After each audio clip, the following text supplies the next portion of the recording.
вітання. Спадзяюся, што там ужо нехта ёсць. І калі той, хто там ёсць, можа падаць нам знак, то фактычна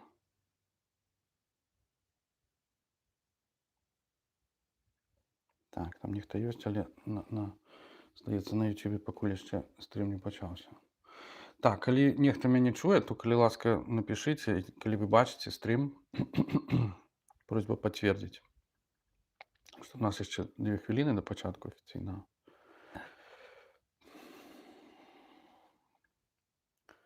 Я вот нешта не магу зразумець, ці гэта тое, што... Так, здаецца, пачаўся, так, з некаторым спазненнем. Вон, бачыце, 2 хвіліны — это якраз тэхнічная затрымка. Так, я вітаю таго, хто, ці тых, хто ўжо там. Вось, спадзяюся, што ў вас такі сёння дзень не горшы за ўчорашні. Вот. У нас дакладна не. У нас лье дождж гэтак жа, як і ўчора. І само надвор'е, так сказаць, спрыяе такім вось медытатыўным гутаркам на такія узнёслыя, можна сказаць, нават тэмы. Так, я думаю, што такім чынам, мы, уласна кажучы, учора пачалі, значыць, тэму, прысвечаную падарожжу графа Патоцкага ў Кітай разам з ягонымі сябрамі-езуітамі. Так сказаць, дакладней, не разам, а паасобку. Адначасова полацкімі езуітамі. Вось, і паспрабавалі разабрацца спачатку, што, уласна, прымусіла паслаць гэтых езуітаў у Кітай, чаму менавіта іх, і што, уласна кажучы, гэта за такая цікавая арганізацыя. Езуіцкі ордэн, ось, таварыства Ісуса. Пра гэта мы якраз учора размаўлялі. Вось, а сёння, паводле прынцыпу пераначуем, болей пачуем, мы працягваем, так сказаць, даследаваць далей, так, як бы разглядаць далей дзейнасць езуітаў, найперш у дачыненні менавіта да Азіі. Добрый дзень, піша Вячеслав, добра бачна і чутна. Так, шчыра дзякую Вячеславу за гэты фідбэк, гэта даволі важна. Такім чынам, калі у нас тэхнічна ўсё працуе, здаецца, і калі ва ўсіх адпаведны добры настрой, то мы, в прынцыпе, можам пачынаць. Такім чынам, мы учора казалі пра, у першай частцы казалі пра экспансію, сусветную экспансію каталіцызму і пра тую ролю, якую езуіты ў ёй гулялі. Вось, сусветная азначае, што яна, значыць, не абмежаваная, так сказаць, на нейкія там кантыненты, але сапраўды ахоплівае практычна цэлы тагачасны вядомы свет. І ахоплівае ў тым ліку Азію, так сказаць, з яе буддыйскімі краінамі. Вось, то бок, як бы там дзейнасць ордэна з самага пачатку ішла ў такіх, як бы, двух накірунках, так. З аднаго боку, гэта змаганне з еретыкамі, а з другого боку змаганне з язычнікамі. Значыць, еретыкі, гэта былі хрысціяне, якія проста неправільна разумелі, з гледзяча каталіцкага касцёла, неправільна разумелі хрысціянскую навуку. Это, значыць, там схізматыкі праваслаўныя, пратэстанты і ўсе астатнія. Вось, тым часам, як язычнікі, вось, ідалапаклоннікі усякія такія, балвахвалы, гэта тыя, якія, ў прынцыпе, як бы ніколі не чулі пра хрысціянства, пра Ісуса Хрыста, і вось, і таму, як бы, іх трэба было першым чынам, якім чынам, прасвятліць, што называецца, адукаваць, так, у гэтым сэнсе. І такім чынам езуіты пад гэтым сцягам выпраўляюцца, што называецца, за свет, у вялікі свет. Значыць, першым такім асноўным і самым вядомым, напэўна, ідэолагам гэтага руху і святым быў Францыск Ксаверый. Значыць, як піша наш улюбёны лютеранскі гісторык Бёмер, значит, если имя Игнатия является символом борьбы общества Иисуса против ереси, то имя Ксаверия есть символ его борьбы с язычеством. Вось тое, што мы казалі, вось гэтая розніца. І як мы казалі ўжо учора, фактычна ўжо праз год пасля таго, як папа даў ордэну афіцыйны дазвол на дзейнасць, у 1541 годзе партугальскі кароль звяртаецца да езуітаў з просьбай выслаць місіянераў у Гоа, у партугальскую калонію на індыйскім узбярэжжы, з той прычыны, што партугальцы там як бы аддаляюцца ад хрысціянства і наогул женяцца з жанчынамі тамтэйшымі, пераймаюць іхную культуру у тым ліку і гэтак далей. А гэта значыць непарадачак. Ну такім чынам выпраўляецца Францыск Ксаверый, малодшы паплечнік Лаёлы, выпраўляецца у Індыю праз Афрыку, вакол Афрыкі, значыць праз Мазамбік, дзе таксама ён там спыняецца для хрышчэння неверных. Ён 6 траўня 1542 года прыплывае ў Гоа, вось, і пачынае там сваю канверцыйную, так сказаць, місіянерскую, в прынцыпе, дзейнасць. Францішак Ксаверый быў вядомы тым, што ён як бы так вельмі хутка і масава хрысціў, значыць, людзей. Вось, ну, нецярплівы быў такі па натуры чалавек і як бы спачатку Гоа там навёў парадак, ахрысціў там вакольныя вёскі, потым, значыць, на Цейлон яго паслалі, і там ён гэтым займаўся. Вось, значыць, такі ваяўнічы быў дзядзька, значыць, потребовал, значит, что он, чтобы вице-король образумил вооруженной силой враждебных христианству индусских князей, хотя с политической точки зрения им нельзя было выдвинуть ни одного упрека. Однажды он даже советует послать португальский флот крейсировать вдоль Аравийского побережья, напасть на Мекку и уничтожить таким способом престиж ислама в Южной Азии. Вот. Вось такие были у Францішка Ксаверыя пляны у Азіі, то бок, ну, партугальцы не пагадзіліся з гэтай ідэяй. Вось, тады, значыць, ён паехаў на Цейлон, там стварыў некалькі арганізацый, однако даже самая разумная организация не могла устранить неудобства этих массовых, чисто механических обращений, мається на увазі хрещения, обращений на веру. Христианство в этой области, на Цейлоне, осталось вплоть до наших дней совершенно номинальным. Оно нисколько не разрушило местных языческих, это значит переважно буддистских, нравов и представлений. Ну, мы говорим снова про нашу улюбленную Шри-Ланку, значит, Серендип. Значит, до наших дней, это мае на ўвазе пачатак 20 стагоддзя, калі кніжка была напісана, выдадзена. Значыць, партугальцы з таго прывілею, які ім даў рымскі папа, гандлююць з усёй усходняй паўкуляй. Як я казаў, яны нават закрываюць Індыйскі акіян толькі для сябе, ну, да таго моманту, пакуль на іх галянцы не пачынаюць там нападаць. Значыць, прывозяць у Японію у 1543 годзе агнестрельную зброю, а адтуль з сабой прывозяць у Індыю аднаго беглага японскага, ну, фактычна забойцу Андзіра, які проста, ну, уцёк, так сказаць, ратуючы сваё жыццё, вось, і прыняў хрысціянства. І вось калі ён сустрэўся потым з Францыскам Ксаверыем, это падало яму ідэю, каб яны разам вярнуліся ў Японію і паспрабавалі там прапаведаваць. Вось. Таксама асаблівага поспеху там не было. Францыск Ксаверый прыехаў на Кюсю, востраў Кюсю, такі там, дзе вот, Кагасіма, там, дзе чай расце, такі вельмі вядомы. Это меншы вот з гэтых двух найбуйнейшых японскіх астравоў, другі. Вот.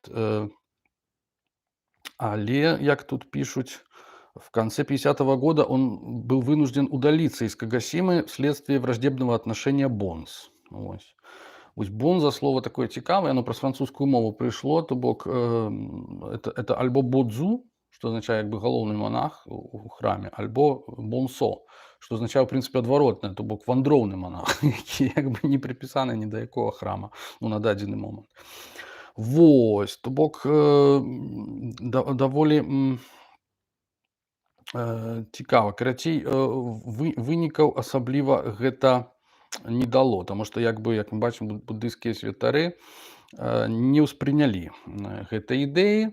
Тым не менш, нейкая колькасць хрысціянаў у Японіі натуральна засталася. Вось пасля гэтага Францішак паспрабаваў пачаць місіянерскую дзейнасць у Кітай, але беспаспяхова. Ён не патрапіў у Кітай і на адным з прыбярэжных астравоў памёр у 1552 годзе. Вось. Тым пасля яго, значыць, што адбывалася далей у той жа Індыі, про якую я казал. В 1560 году при коллегии в Гоа почти 100 портных было занято шитьем крестильных рубашек для новообращенных христиан. Число христиан-туземцев в Гоа и его окрестностях скоро возросло до 300 тысяч человек. Но христианство этих новообращенных стоило не больше христианства искателей жемчуга, обращенных к Савериям. Оно не могло оказать никакой притягательной силы на языческие племена внутренних частей страны. Тем более, что эти новообращенные христиане принадлежали исключительно к низшим кастам. Потым, значыць, адбываецца, што яны, ну, як бы, як мы ўжо заўважылі, што як бы адной з тактык візітаў было менавіта навяртанне ў веру як бы эліты, так? То бок перадусім кіраўнікоў і гаспадароў дзяржаў, так сказаць, монархаў. Вось, і такім чынам яны трапляюць да вядомага султана Акбара, як бы вялікага магольскага султана. Великие моголы, так называется. В 1975 году трое иезуитов были дружелюбно приняты великим Акбаром. Но враждебное отношение мусульманских мул, ну, уже натурально, заставило их немедленно покинуть страну. Другие, приглашенные вскоре после этого Акбаром, также скоро удалились, увидев, что великий могол, проникнутый философскими идеями, думает не о переходе в христианство, а об основании новой религии. Ну, як бы нема дзіва, што на Індустані, так сказаць, такі быў мікс тады. Вось суфізм меў свой уплыў, значит, там, я не кажу про індуізм класічны, нейкія там рэшткі буддызма, можа быць. Вот, таким чином, только в 1595 году иезуиты смогли получить прочную резиденцию в Лахоре и устроить здесь христианскую общину. Вось. Цікава, што вот Акбар, ён, рыхтуючыся да новай рэлігіі, да, сам старательно изучал жизнь Иисуса и биографию апостола Петра, составленный для него с помощью одного магометанина на персидском языке. И благосклонно принял в подарок изображение Мадонны, но дальше этого не пошел. То бок пэўныя праблемы там насталі у Індыі з самага пачатку, што тычыцца распаўсюджання хрысціянства. Але иезуиты не былі б иезуитамі, калі б яны не прыдумалі выйсці з гэтай сітуацыі. Значыць, яны стварылі так званы малабарскі абряд. Гэта фактычна такі, як бы, ну, цікавы мікс хрысціянства і брахманізма, так? Значит, аўтарам яго быў такі Роберт де Нобелі. Значит, с этой целью он сам превратился в саньясина или кающегося брахмана. Он купил себе шапку огненно-красного цвета, покрывало, красно-желтую одежду из муслина и деревянные башмаки кающихся саньясинов. Затем он обрил себе голову, украсил уши огромными серьгами, выкрасил лоб желтой мазью из сандалового дерева, являющейся отличительным признаком брахманов, и поселился в землянке, где жил в уединении в течение целого года, питаясь овощами и водой. Таким образом, ему удалось обратить на себя внимание брахманов, и те, в конце концов, стали посещать его. Уверив их клятвой в древней знатности римских брахманов, он достиг полного успеха в своем притворстве. Ну, зноў ацэначная Бёмера. Вот. Але, ну, факт той, што ён там піша, што як бы, ну, фактычна яны, хрысціяне, па ідэі, не павінны былі пагаджацца з такімі рэчамі, як каставая сістэма, напрыклад, якая існуе там у брахманізме і з якой не пагаджаўся зноў жа Будда, вот, які супраць гэтага выступаў у якасці, напэўна, першага. Вот. І, значыць, тым не менш, у практычных мэтах прагматычныя иезуиты вось, прыстасаваліся да этого, значыць, сам себе ён выставляў брахманам, вот, але, як бы, ну, па ідэі, ягонай задачай было ўсіх канвертаваць у хрысціянства. Вот. Ну, і як яны это вырашылі, што яны там гэтым недатыкальным, так, далітам, там, паріям, да, вось гэтым, яны, значыць, прасвірку пры прычасці падавалі на такім вот доўгім кійку, каб да іх не даткнуцца, на такім, з такім, напэўна, цвічком нейкім. Вось, нават такія практыкі там былі. За гэтыя практыкі вельмі моцна нашим иезуитам уляцела от римского костела и от самого папы. Вот. В конце концов, значит, отбылось, что папа запретил малабарские обряды. И после этого не только немедленно приостановились обращения, но множество уже обращенных индусов тотчас же вернулось обратно к язычеству. Вот. Одним словом, ну да, недзе в 1822 году в Южной Индии было всего лишь 80 тысяч католиков, вот, но эти 80 тысяч охотнее покинули бы христианство, чем языческие обычаи и верования. Вот. Так ситуацыя выглядала. У Індыі, в Японіі. В Японіі спачатку ўсё было крышачку лепей, таму што як бы японскія ўладары, даймё, ну, па-першае, там быў імператар, але ягоная ўлада была вельмі слабая, і як бы магнаты, яны, ў прынцыпе, ім было не да таго. Яны як бы дазвалялі хрысціянскім прапаведнікам як бы рабіць што заўгодна, прапаведаваць. Пагатоў, што яны спачатку ўспрынялі, ну, паколькі партугальцы прыплылі праз Індыю, то яны, ў прынцыпе, ўспрынялі, што это нейкая новая вера індыйская. А гэта, так сказаць, японцы былі заўсёды такія, як бы, ну, чуллівыя да нейкіх інавацый вось у вялікім свеце. Ну, найперш у Кітаі, так яны пераймалі з Кітаю. Вось, а тут з Індыі прыйшла вера. Ну, яны як бы былі ў курсе, што і будызм, в прынцыпе, прыйшоў з Індыі. Ага. Вось, то бок яны да хрысціянства паставіліся вельмі уважліва, паважліва. Вось, в момент своего прибытия иезуиты застали Японию в состоянии полной анархии. Они извлекли большие выгоды из этой анархии и из своих тесных отношений с португальскими купцами. Но скоро положение изменилось и в весьма невыгодную для них сторону. Вось. Ну, там сапраўды адбывалася вайна ўсіх з усімі, можна сказаць, паміж гэтымі кланамі. І, значыць, ну, гвалтоўны быў такі час, і як бы няма дзіва, што пасля таго, як некаторыя даймё, тут якраз тыя магнаты японскія, кіраўнікі гэтых кланаў, значыць, перайшлі ў хрысціянства, вось, яны раптоўна там распачалі разам з сваімі падданымі.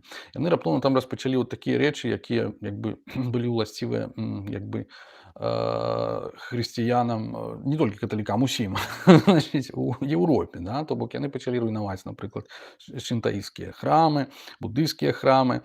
Вось, ну, навошта яны, калі мы зараз тут пабудуем касцёл, ці пабудавалі, вось. Ну і натуральна выганялі святароў шынтаісцкіх і буддыйскіх.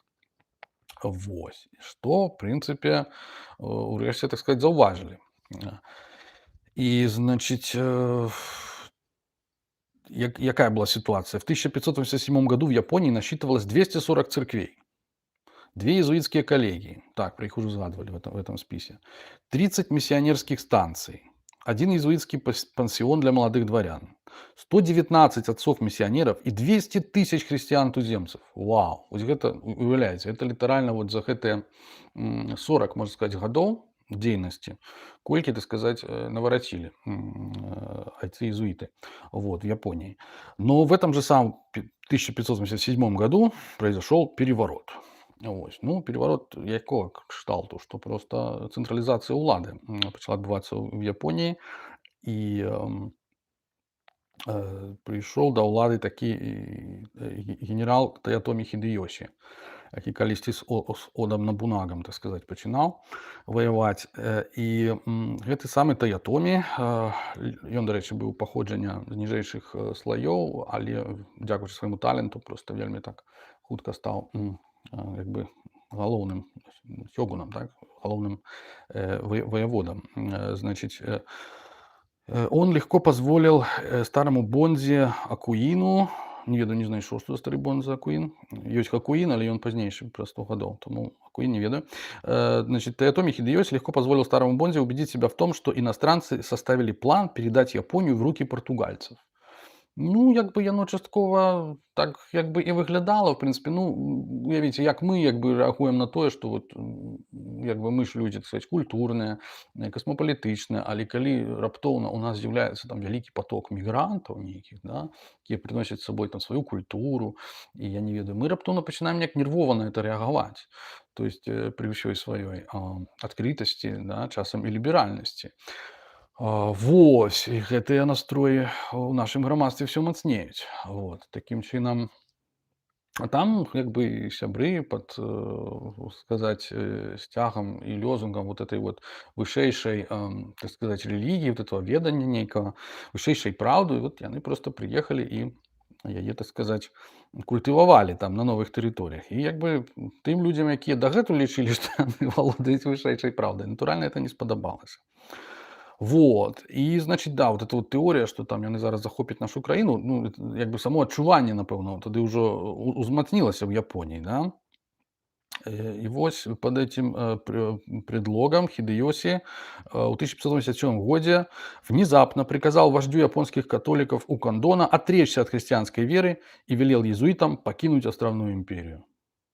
Вот это поворот, вот это тыран, да, вот это, что бы мы сказали про это сегодня. Ну, вот есть документ захаваўся на счастье.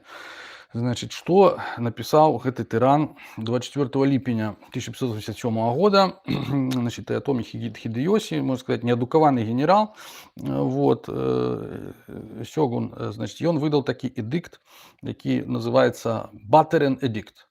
Батерен — это fathers, падрес, ну, португальское фактично слово, так и называли иезуитов. То бок эдикт на конт падре, значит, святых айцоў. Першы пункт. Быць ці не быць хрысціянінам павінна быць пытаннем уласнага жадання чалавека.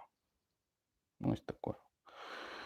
Другі пункт. Для даймё, то бок для магната, немэтазгодна прымушаць ягоных падданых стаць хрысціянамі, калі храмы і сяляне на ягоных землях гэтага не хочуць.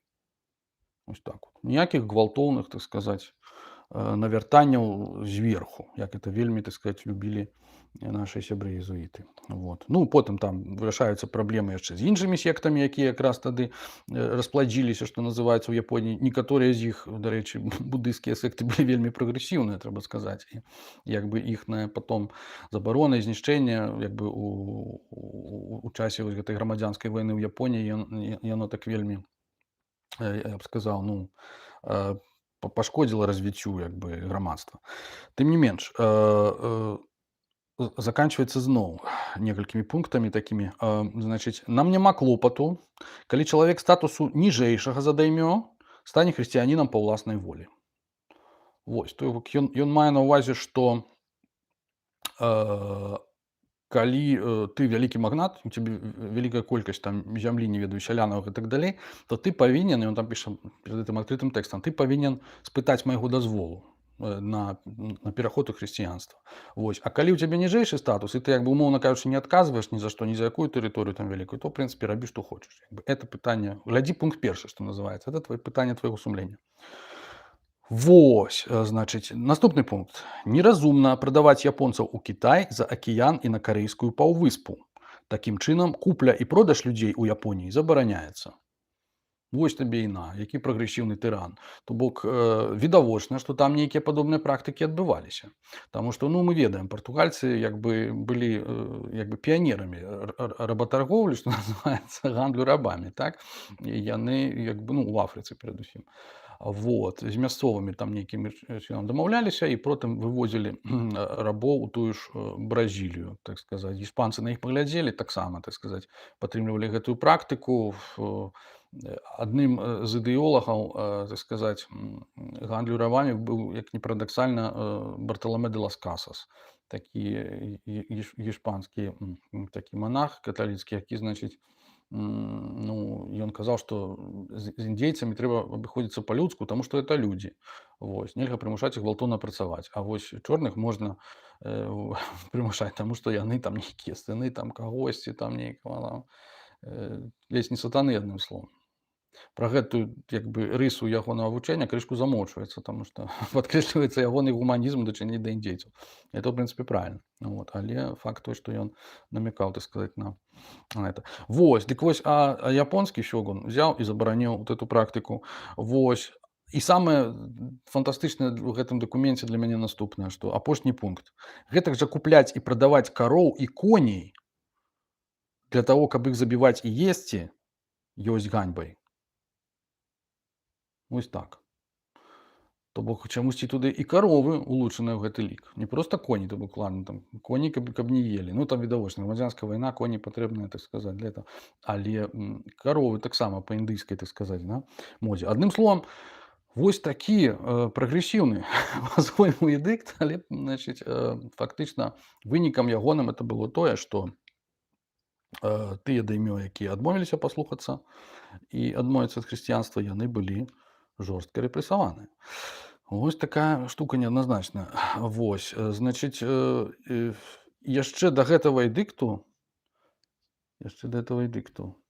Не-не, ідём далей, ідём далей. Значыць, мінула 10 гадоў, то бок недзе прайшло 10 гадоў на тое, каб это ўсё уладкавалася. Але відавочна, што як бы нічога ну, ці нічога, ці мала змянілася, таму што, як тут піша Бёмер, што езуіты недаацэнілі апаснасці, значыць, якая ім пагражала, небяспекі. Такім чынам, значит, праз 10 гадоў, в феврале 1597 года в Нагасаки по приказанию Хидэёси были распяты 6 францисканцев, 3 иезуита и множество новообращенных японцев. В то же время он изгнал из Японии всех иезуитских миссионеров. Вот такая была история с Японией. Вот. Тым не менш, яны там паступова вярталіся зноў в 1600 годзе, это праз 3 гады. В Японіі было 95 езуітаў. Вось так, ты іх выганяеш, а яны вяртаюцца назад. Вось, значыць, з іх 57 партугальцаў, 20 іспанцаў, 18 італьянцаў. Канец канцоў, трэці сёгун, это ўжо там мінула шмат гадоў, і, значыць, в 1637 годзе ён издал указ, обязывающий всех японцев носить на груди языческий амулет. Не ведаю, что за амулет, але просто, видать, забараніў крыжык носить, хутчэй за ўсё. Вось. И тады христиане, остававшиеся еще на острове Кюсю, в отчаянии взяли за оружие. Но они решились на это слишком поздно. 12 апреля 1638 года сёгун окружил несчастных при Шимабаре и перебил 37 тысяч человек. Вот так. Ну, это, видать, это называется паўстанне ў Шымабары. Вось. Это было паўстанне хрысціян, вот, і тыя, каго он завёў, ну, відавочна, некаторыя там у бітве былі забіты, некаторыя былі, відавочна, напэўна, пакараныя смерцю. Наогул пра этого сёгуна трэцяга, Токугава Іеміцу, пра яго такія розныя рэчы ходзяць, ён нібыта быў такі не зусім у сабе таварыш, вот. Але факт есть факт, што як бы жорстка вельмі здушылі гэтае паўстанне хрысціян і, значыць, дапамагалі у гэтым японцам галянцы. Чаму? Таму што, як я казаў ужо, у першай частцы галянцы ваявалі з партугальцамі ва ўсходняй паўкулі за калоніі, это значыць за сродкі фактычна для вядзення вайны з габсбургамі. І такім чынам, ну, за выжыванне. То бок, як бы каланіялізм это не таму, што камусьці так захацелася просто вот паехаць. Ну вот Ігнацію там ці Францыску Ксаверу ім захацелася як бы веру шырыць, это адно, але ёсць такая рэч яшчэ, як і неабходнасць нейкая палітычная. Дык вось якраз пошукі вот гэтых сродкаў якраз яны і прымушалі, каб выжыла дзяржава ў Еўропе, адным словам, трэба было проста нейкім чынам знайсці сабе сродкі для існавання за морем. Вот.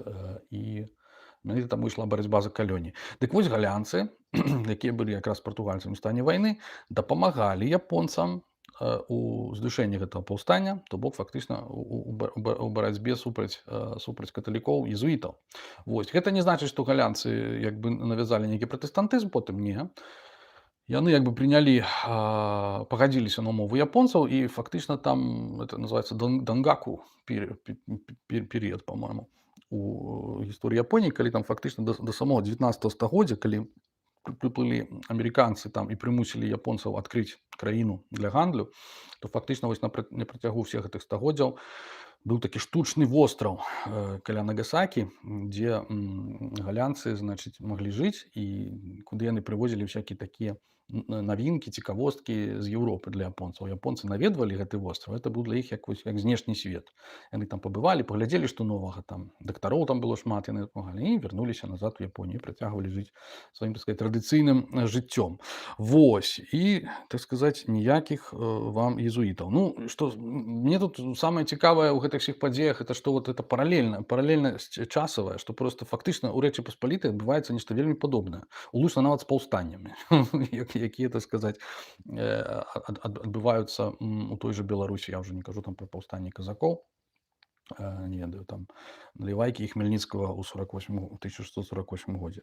То бок фактычна это той же час, і я кажу, частка, на маю думку, это частка аднаго і таго ж глобальнага працэсу. Што было ў Кітаі? У Китае был такой миссионер великий Матео Риччи. Значит, начиная с 1553 года Риччи постепенно приобрел влиятельное положение для своего ордена в главных городах империи. Ему удалось в 1601 году получить в Пекине аудиенцию у императора Ван Ли. Ричи поднес ему шедевры механической техники, никогда еще не виданные в Китае – стенные и карманные часы. Вось. Ну, это як уяўляеце, як мабільны тэлефон падараваць это сённяшняга дня, так? Вот. І такім чынам, але зноў жа як бы, ну, тэхніка добра, але ну, прапаведаваць хрысціянства не надта ўдавалася. Ось тады што зрабіў Ричи? Он изучил диалект, на котором говорил правящий класс мандаринов, ознакомился с китайской наукой и весьма удачно перемешивал свои религиозные проповеди с лекциями по экспериментальной физике и математике. Но он вскоре должен был признать, что даже при помощи математики и физики не смог найти душевной близости с китайцами, если не принял почитание Конфуция и культа предков, по крайней мере, как священных государственных традиций. Решившись на это, он представил христианство как завершение конфуцианства и молчаливо признал культ предков. Ось так узнік яшчэ адзін такі гібридны абрад, значыць, калі малабарскі абрад это такі хрысціянска-індуісцкі, тут узнік такі хрысціянска-канфуцыянскі абрад, кітайскі абрад, так званы, вось, які таксама потым выклікаў вялікія праблемы. У Рыме не ведалі пра гэта, вось, што такія практыкі. Але як бы сённяшняга гледзячы, это вельмі такі сінкрэтызм як бы сімпатычны. Таму што як бы ну людзі не лезлі, так сказаць, ужо зусім са сваім уставам у манастыр. Вядома, яны лезлі, яны это выкарыстоўвалі, вось, такі быў прыём, але тым не менш як бы узнікалі такія цікавыя рэчы, да? Была нейкая супраца, нейкая такая вось узаемадзеянне нейкае, пра якое мы потым яшчэ будзем казаць далей. Вось.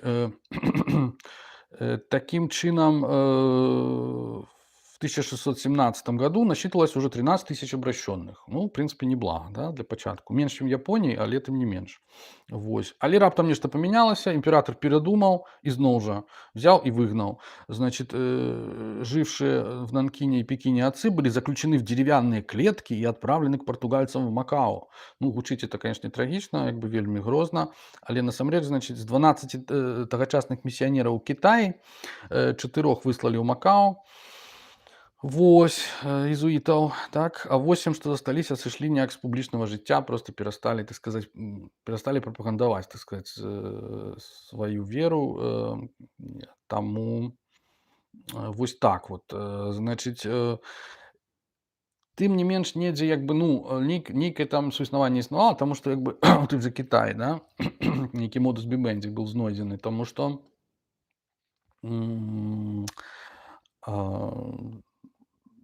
там есть такі факт, як модус вівенді, да, я сказал вівенді, це назва кніжкі адной мае, значыць зусім нешта іншае, чым суіснаванне.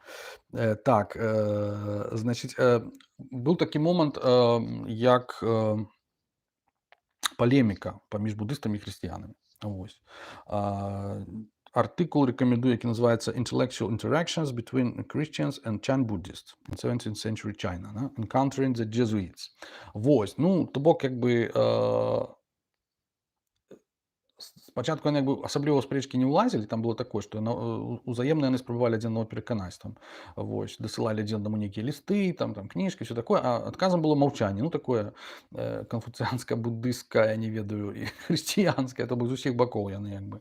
Вот, але потым чамусьці дзен-буддысты палічылі, што яны былі ў меншасці ў Кітаі, іх там ужо даўно былі не тыя часы, але яны чамусьці палічылі, што гэта добрая нагода, так сказаць, ну, проста пра сябе нагадаць, напэўна, так, і паказаць сябе вось такімі як бы абаронцамі такой кітайскасці, такой вось аўтахтоннасці.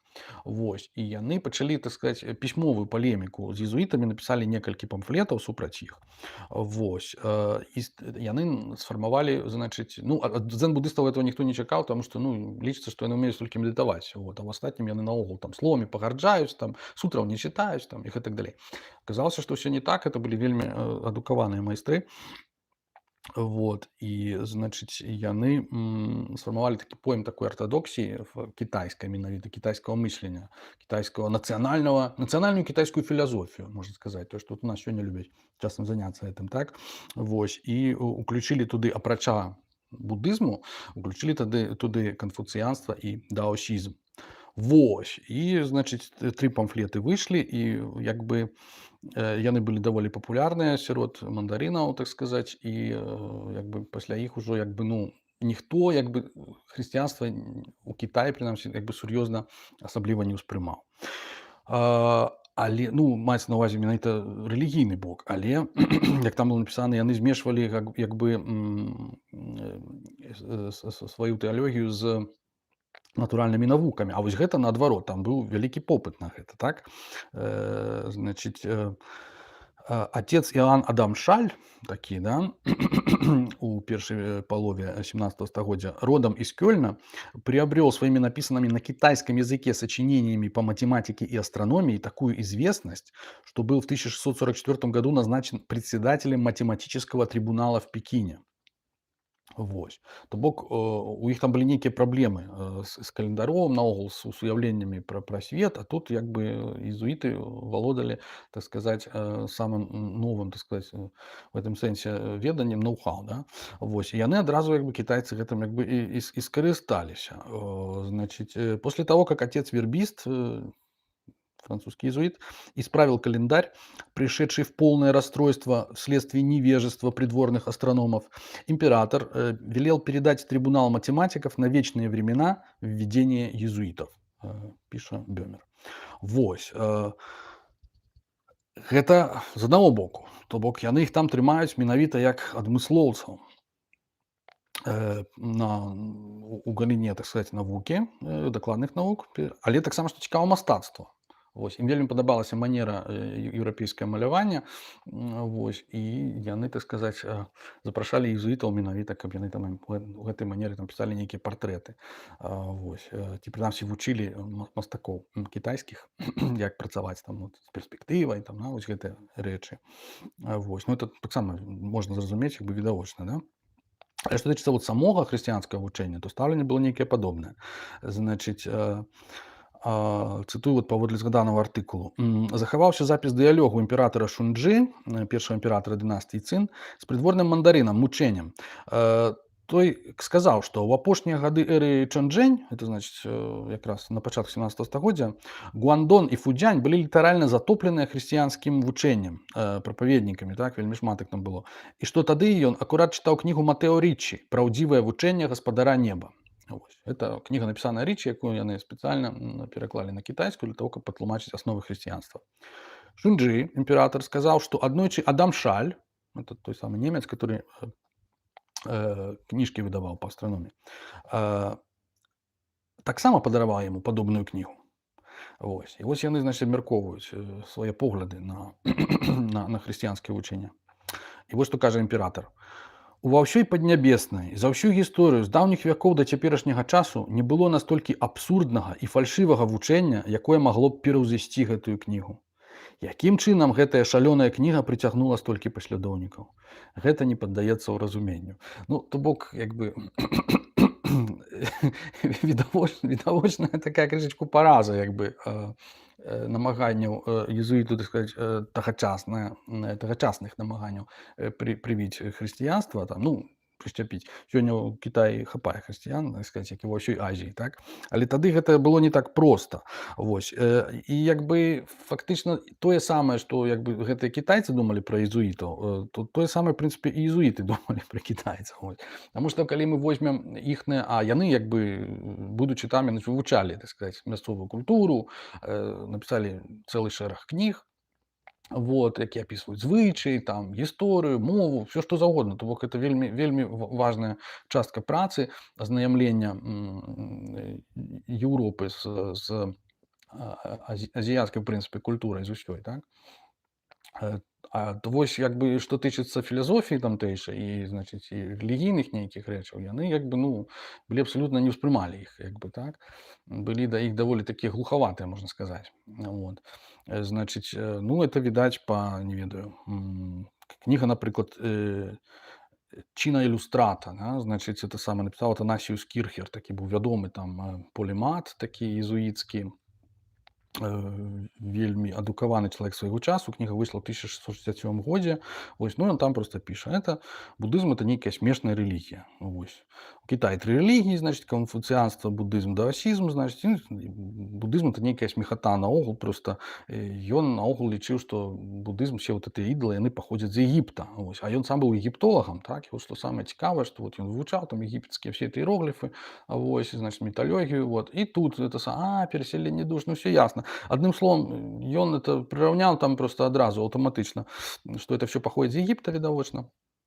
Вот, ну, не, ну ёсць людзі, которые сёння падзяляюць ягоныя думкі, там, што все там сусветныя рэлігіі паходзяць з адной крыніцы, ну, не ведаю. Вось. Але ён так проста, ён лічыў, што вот з Егіпта это всё пайшло. І вот калі б ён быў буддыстам, то ён бы зразумеў, што вот это называецца такое упярэджанае стаўленне, так сказаць, жаданне бачыць, так сказаць, тое, што мы ўжо ведаем і што хочам бачыць, называецца санскара, так сказаць, ментальная фармацыя.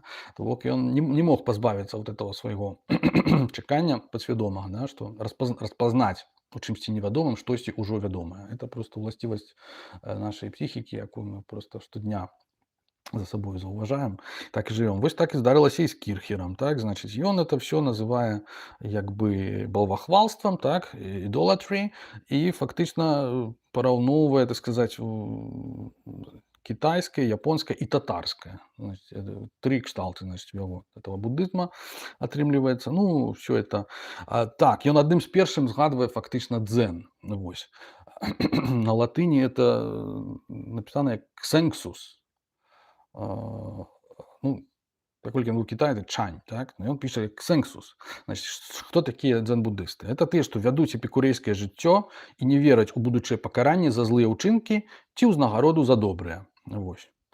Ну, по-моему, это абсолютно докладно. Это про нас, да, мы вядзем эпікурэйскае жыццё і абсолютно плевать хотели на тое, што, там сказать, на нейкую мораль. Да? Ну, вот так это выглядала з гледзяшча Кірхера. Ну, ён як бы пра Японію таксама там згадваў у гэтым параўнанні, так? Некаторыя словы ён такія уводзіў, як камі, напрыклад, это багі, да, там синтаíскія, альбо самабугі, піша. Самабугі это ямабусі, это вот тыя монахі, якія жылі ў гарах, так? Якія займаліся баявымі мастацтвамі. Значыць, пра сутру лотоса згадвае. Ну, карацей, там, калі ведаць, то шмат можна дэталяў назбіраць, але, ў прынцыпе, агулам эта карціна абсалютна, ну, не адпавядае. Вот, нібыта, значыць, людзі, якія Кляйбніц, які ліставаўся з езуітамі кітайскімі, потым Гегель і іншыя, як бы, еўрапейскія, яны вот якраз з гэтых крыніц езуіцкіх, як бы, і бралі інфармацыю пра буддызм, так? І пасля чаго, ну, і наогул, пра всю культуру, пра канфуцыянства, там, пра всё астатняе. І у іх стваралася такое крышачку, ну, мякка кажучы, неадэкватнае уяўленне пра тое, што там было. Але это было не заўжды. Так, значыць, хто там быў яшчэ? Ну, вось яшчэ быў такі, пасля Кірхера быў такі Луі Лекомт, такі французскі чувак, «Nouveau mémoire sur l'état présent de la Chine». Значыць, з таго часу, як кітайская імператрыца выйшла замуж за татарскага прынца, у імператарскім палацы запанавала будыйская вера. У гонар Буды было пабудавана шмат малельных дамоў, пагадаў, дзе яму служаць і яго ўшаноўваюць, часам і ў якасці бога асалоды. У такім выпадку яны дэманструюць ягоную статую ў выглядзе таўсцяка, які сядзіць голы. Будавы святары не жэняцца і не ядуць мяса і яек. Няма такой брыдоты, якой бы за жменю срэбра не ўчынілі гэтыя святары. Яны ведаюць, як злавіць у сеці кахання сэрцы прыўкрасных дам, абяцаннем, што Бог Буда азорыць іх ззяннем свайго твару, злітуецца над імі і пачуе іх. Ну, вось, класічна. Ну, то бок, як бы, мы такія маральныя вот прыехалі, каталіцкія святары, а гэтыя гадасцямі там займаюцца, это самае, всяческія там ідалапаклоннікі. Вось, ну гэта ўсё працягвалася даволі доўга, пакуль не адбыліся вось гэтыя ўнутраныя праблемы, значыць, з езуітамі звязаныя менавіта з тым, што яны выкарыстоўвалі ў набажэнствах, так сказаць, сваіх вот эти элементы як бы конфуцианского культа продкаў, так?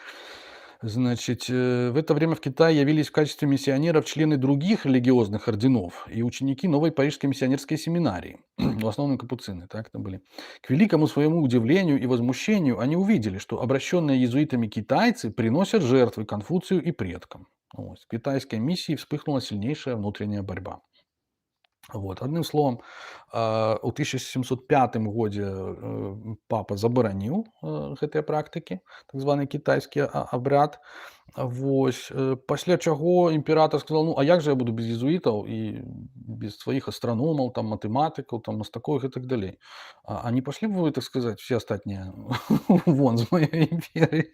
Адным словам, ён пакінуў толькі езуітаў у Кітай, вось, а всіх астатніх выгнаў. Вось. Пры тым, што хрысціянства як бы было афіцыйна нібыта забаронена у 18 стагоддзі, але езуіты традыцыйна жылі ў Пекіне.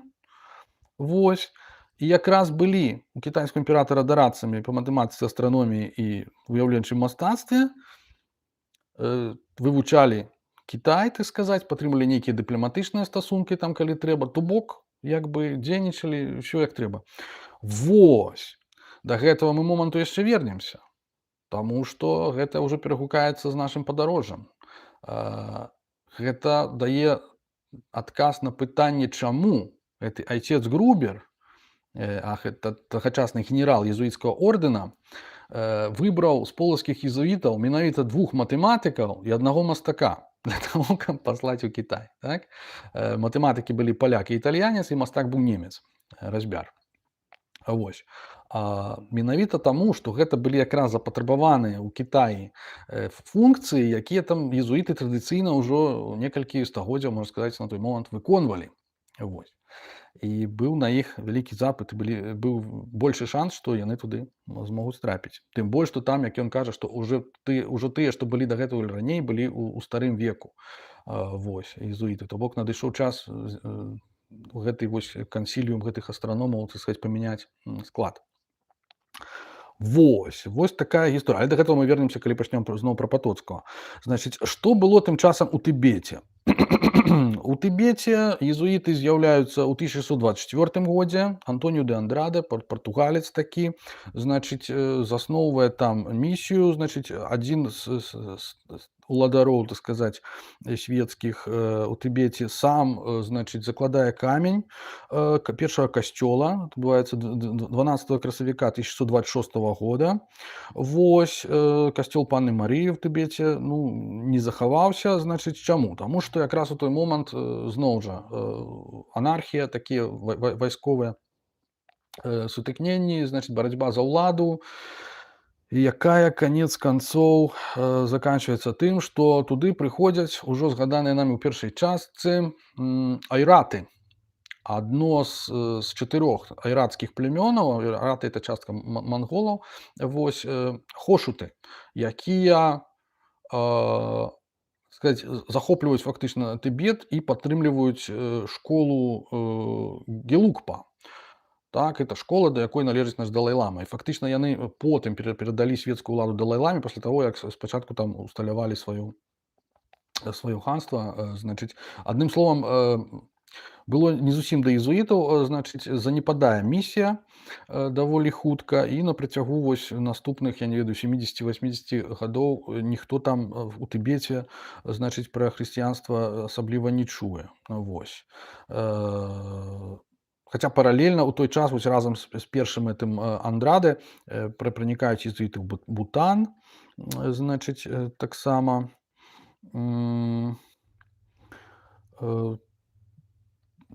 некалькі разоў яшчэ спрабавалі, але нічого з этого ўжо не атрымалася. Так, а самы, відаць, вялікі герой, езуіт, які патрапіў у Тыбет, гэта быў італьянец Іпполіто Дезідэрі. Фактычна, это ўжо у канцы, хутчэй на пачатку 18 стагоддзя яму это ўдалося. Урэшце, пасля вось гэтай доўгай паўзы. Значыць, ён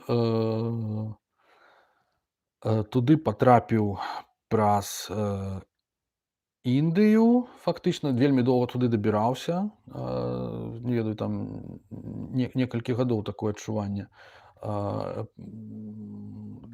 І, значыць, урэшце ён выехаў у Азію ў 1712 годзе, і толькі ў 1716 яму ўдалося патрапіць у Тыбет, і вось там ён правёў 5 гадоў, фактычна, до 1721 года. Вось, проста фантастычная гісторыя.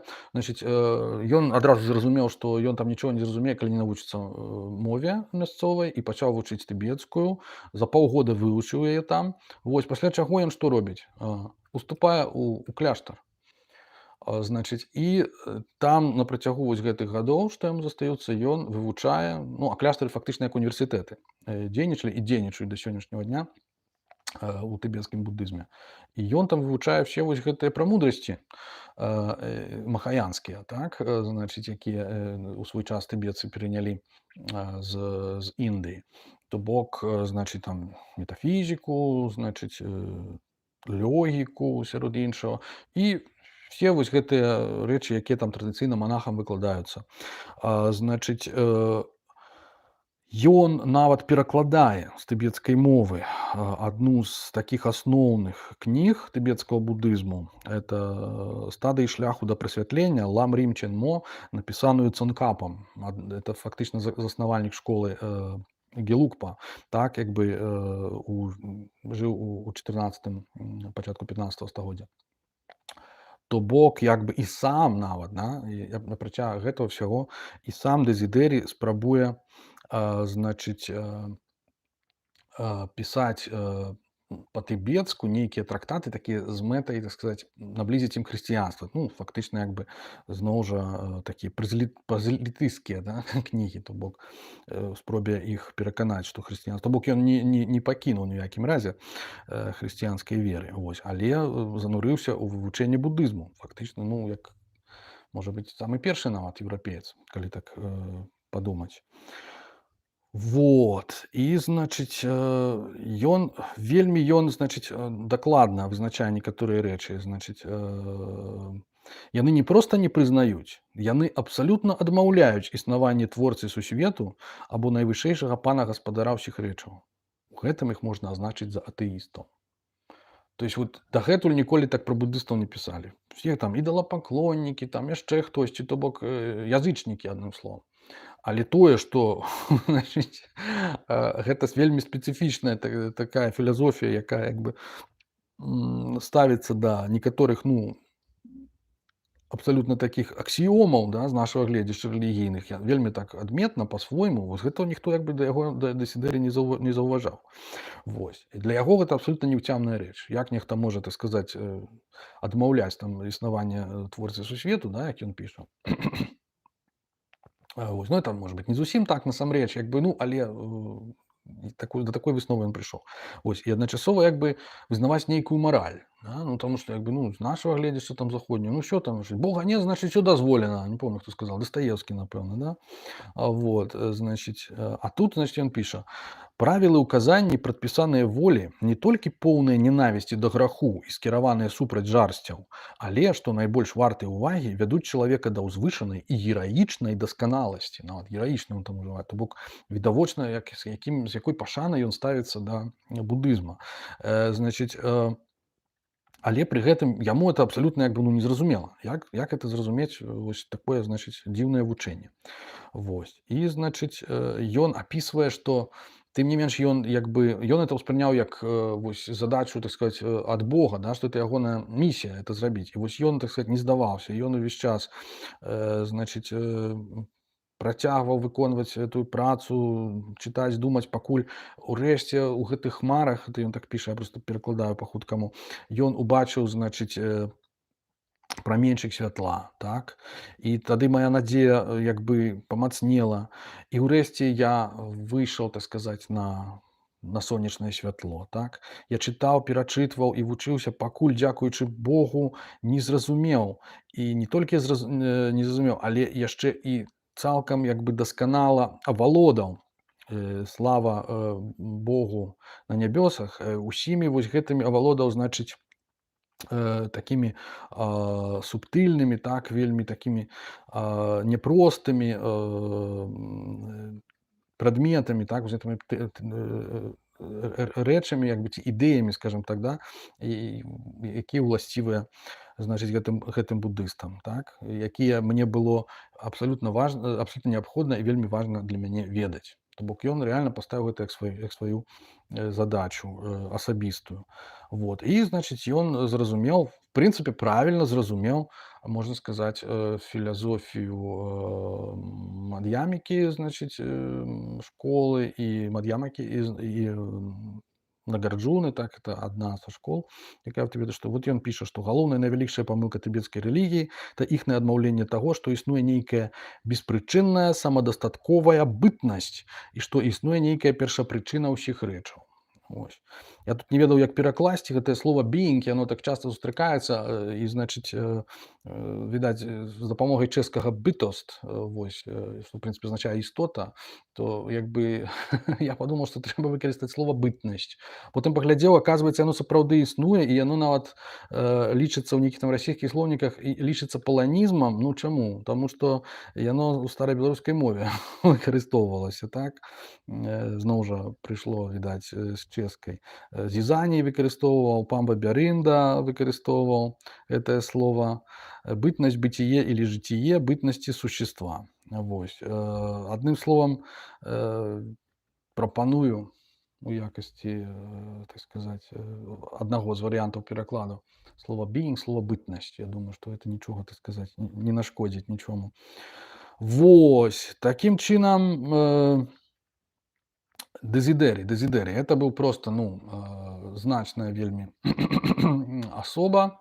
Вось. Потым аднак вось гэтыя ўсе мітрэнгі, звязаныя з кітайскімі абрадамі, яны, так сказаць, паўплывалі і на тыбецкую місію.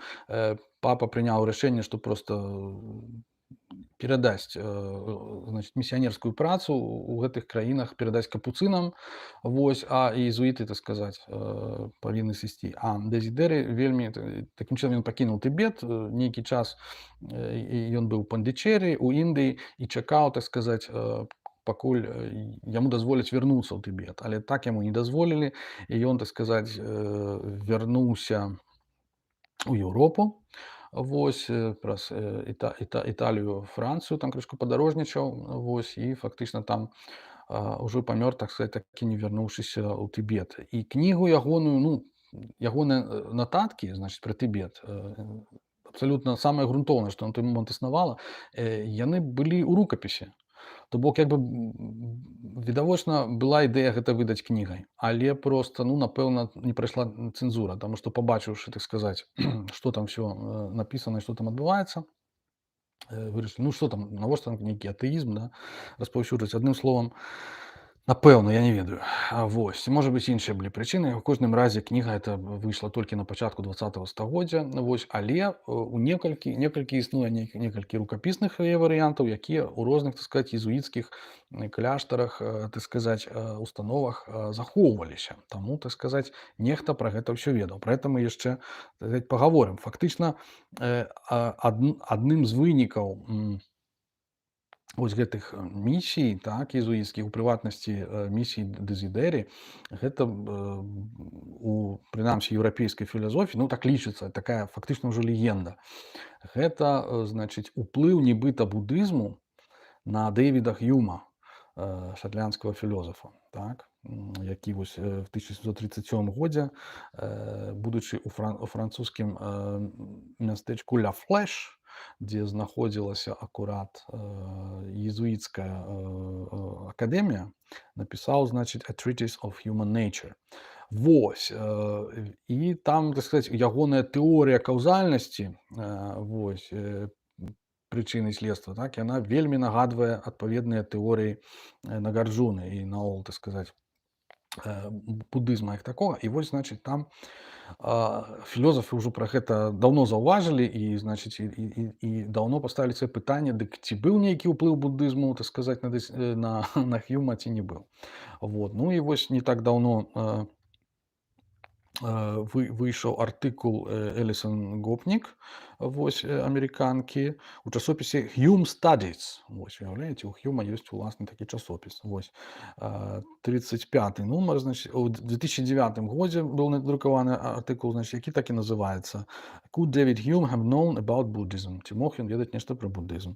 Вось. Ну і значыць у артыкуле яна фактычна даводзіць, што фактычна так, таму што на той момант у Ля Флэш, значыць, на пачатку 18 стагоддзя это быў такі буйны езуіцкі цэнтр, бібліятэка. Вось, ну, заснаваная калісьці ў 1603 годзе Генрыхам IV, там у свой час там вучыўся Дэкарт, нават, то бок, это быў такі вялікі цэнтр адукацыйны. І, значыць, і там якраз у часе знаходжання там Хьюма у 30-х годах 18 стагоддзя там былі людзі, якія самі калісьці ездзілі там, ну, па-першае, ў Сіам, так сказать, да тэравадавых буддыстаў. Вось. А таксама быў там адзін дзядзька, якога звалі Долю, які быў асабіста знаёмы з Дэзідэры. Вось. Падчас таго, як 10 гадамі фактычна раней, чым Хьюм прыехаў у Ля Флэш, дык там пабываў і Дэзідэры. Вось, ён, правда, быў уже старенькі, пасля гэтага неўзабаве памёр. Вось, і, значыць, там яны сустракаліся, абмяркоўвалі нейкія рэчы, а потым прыехаў Хьюм, і ў сваю чаргу з гэтым Далю яны гаварылі пра тое, пра што гаварылі Далю з Дэзідэры, і такім чынам это магло вось так атрымацца. Вось такая вот канструкцыя, тэорыя. Адным словам, яна прынамсі піша, што як бы, ну, мы можам сцвярджаць, што ён не быў зусім як бы чужы, так, вось гэтым буддыйскім ідэям. Ну, хто ведае, як там яно насамрэч было. Вось, значыць, доказаў як бы непасрэдных там няма, да? Нават не ў творах самога Хьюма асабліва ён там это не згадвае, штосьці ён там пра Сіям дзесьці піша, вот, але як бы пра буддызм непасрэдна няма. Тым не менш, яна адкапала, значыць, адну цытату ягоную, у якой, значыць, Хьюм, значыць, піша пра, значыць, ну, чалавечае я, да, пра яго фактычна як бы неіснаванне, што, в прынцыпе, ёсць такім асноўным буддыйскім тэзісам. І вось, значыць, перакладаю, значыць, цытату.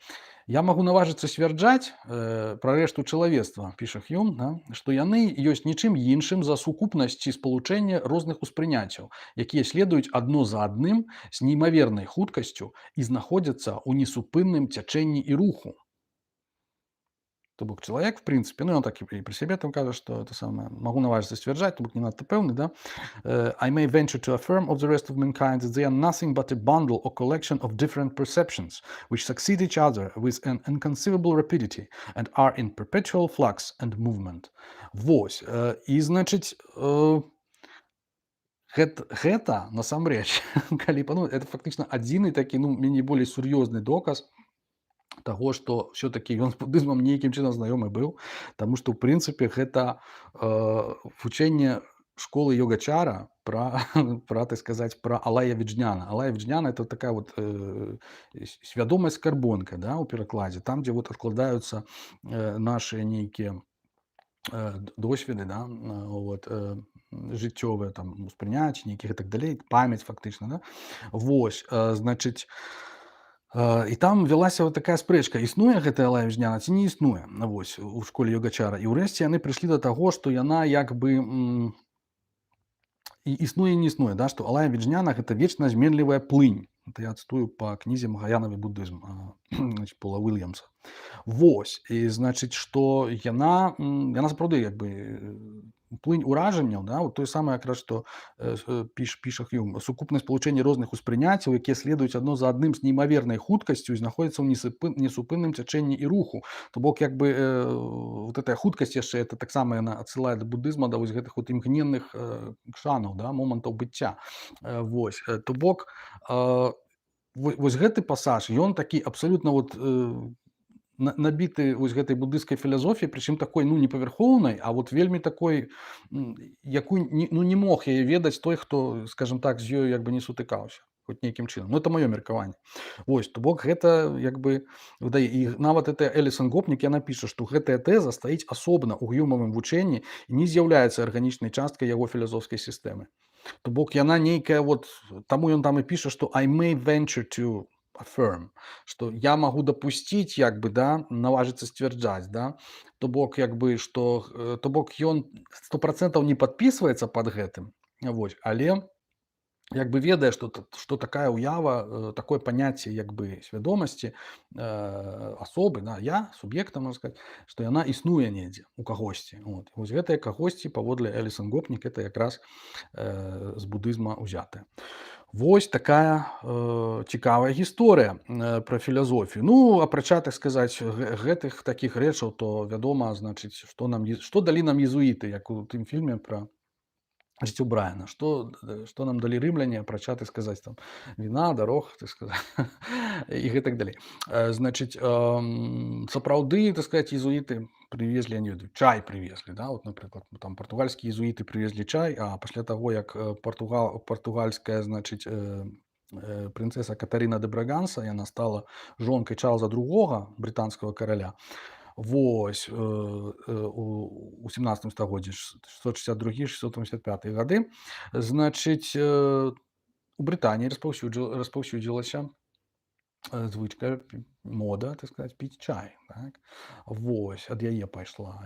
Вот, а гэта просто, ну это смешна, але гэта просто паўплывала на развіццё сусветнай гісторыі, таму што як бы ангельцы пачалі, значыць, это самае шукаць калоніі, так сказаць, таксама у усходняй паўкулі, так, значыць, у Кітай трапілі, там пачалі, значыць, гандляваць з імі гэтым чаем. Кітайцы там нешта прасілі, надта высокі кошт там заламілі за гэты чай, пасля чаго, значыць, это самае брытанцы вырашылі, што яны будуць яго у Індыі вырошчваць, але перад гэтым яшчэ была опіумная вайна, якая вялася фактычна за чай проста.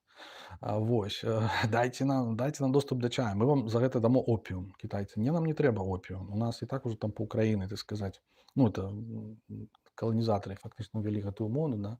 Вось кітайцы пачалі все павальна курыць опіум, адным словам, ну просто жэсць. То бок як бы такая дробязь, але вельмі значная, так. Ну, я не ведаю, што там яшчэ. Ну, італьянскія езуіты прывезлі, я не ведаю, локшыну, да, то есть вот эти ролтаны, то бок як бы вермішэль, макароны, вось гэтыя вырабы. Это таксама як бы паходзіць з Кітая, таму што там это традыцыйная была частка кухні, а у Італіі такого не было. І тады яно з'явілася. Ну, вось.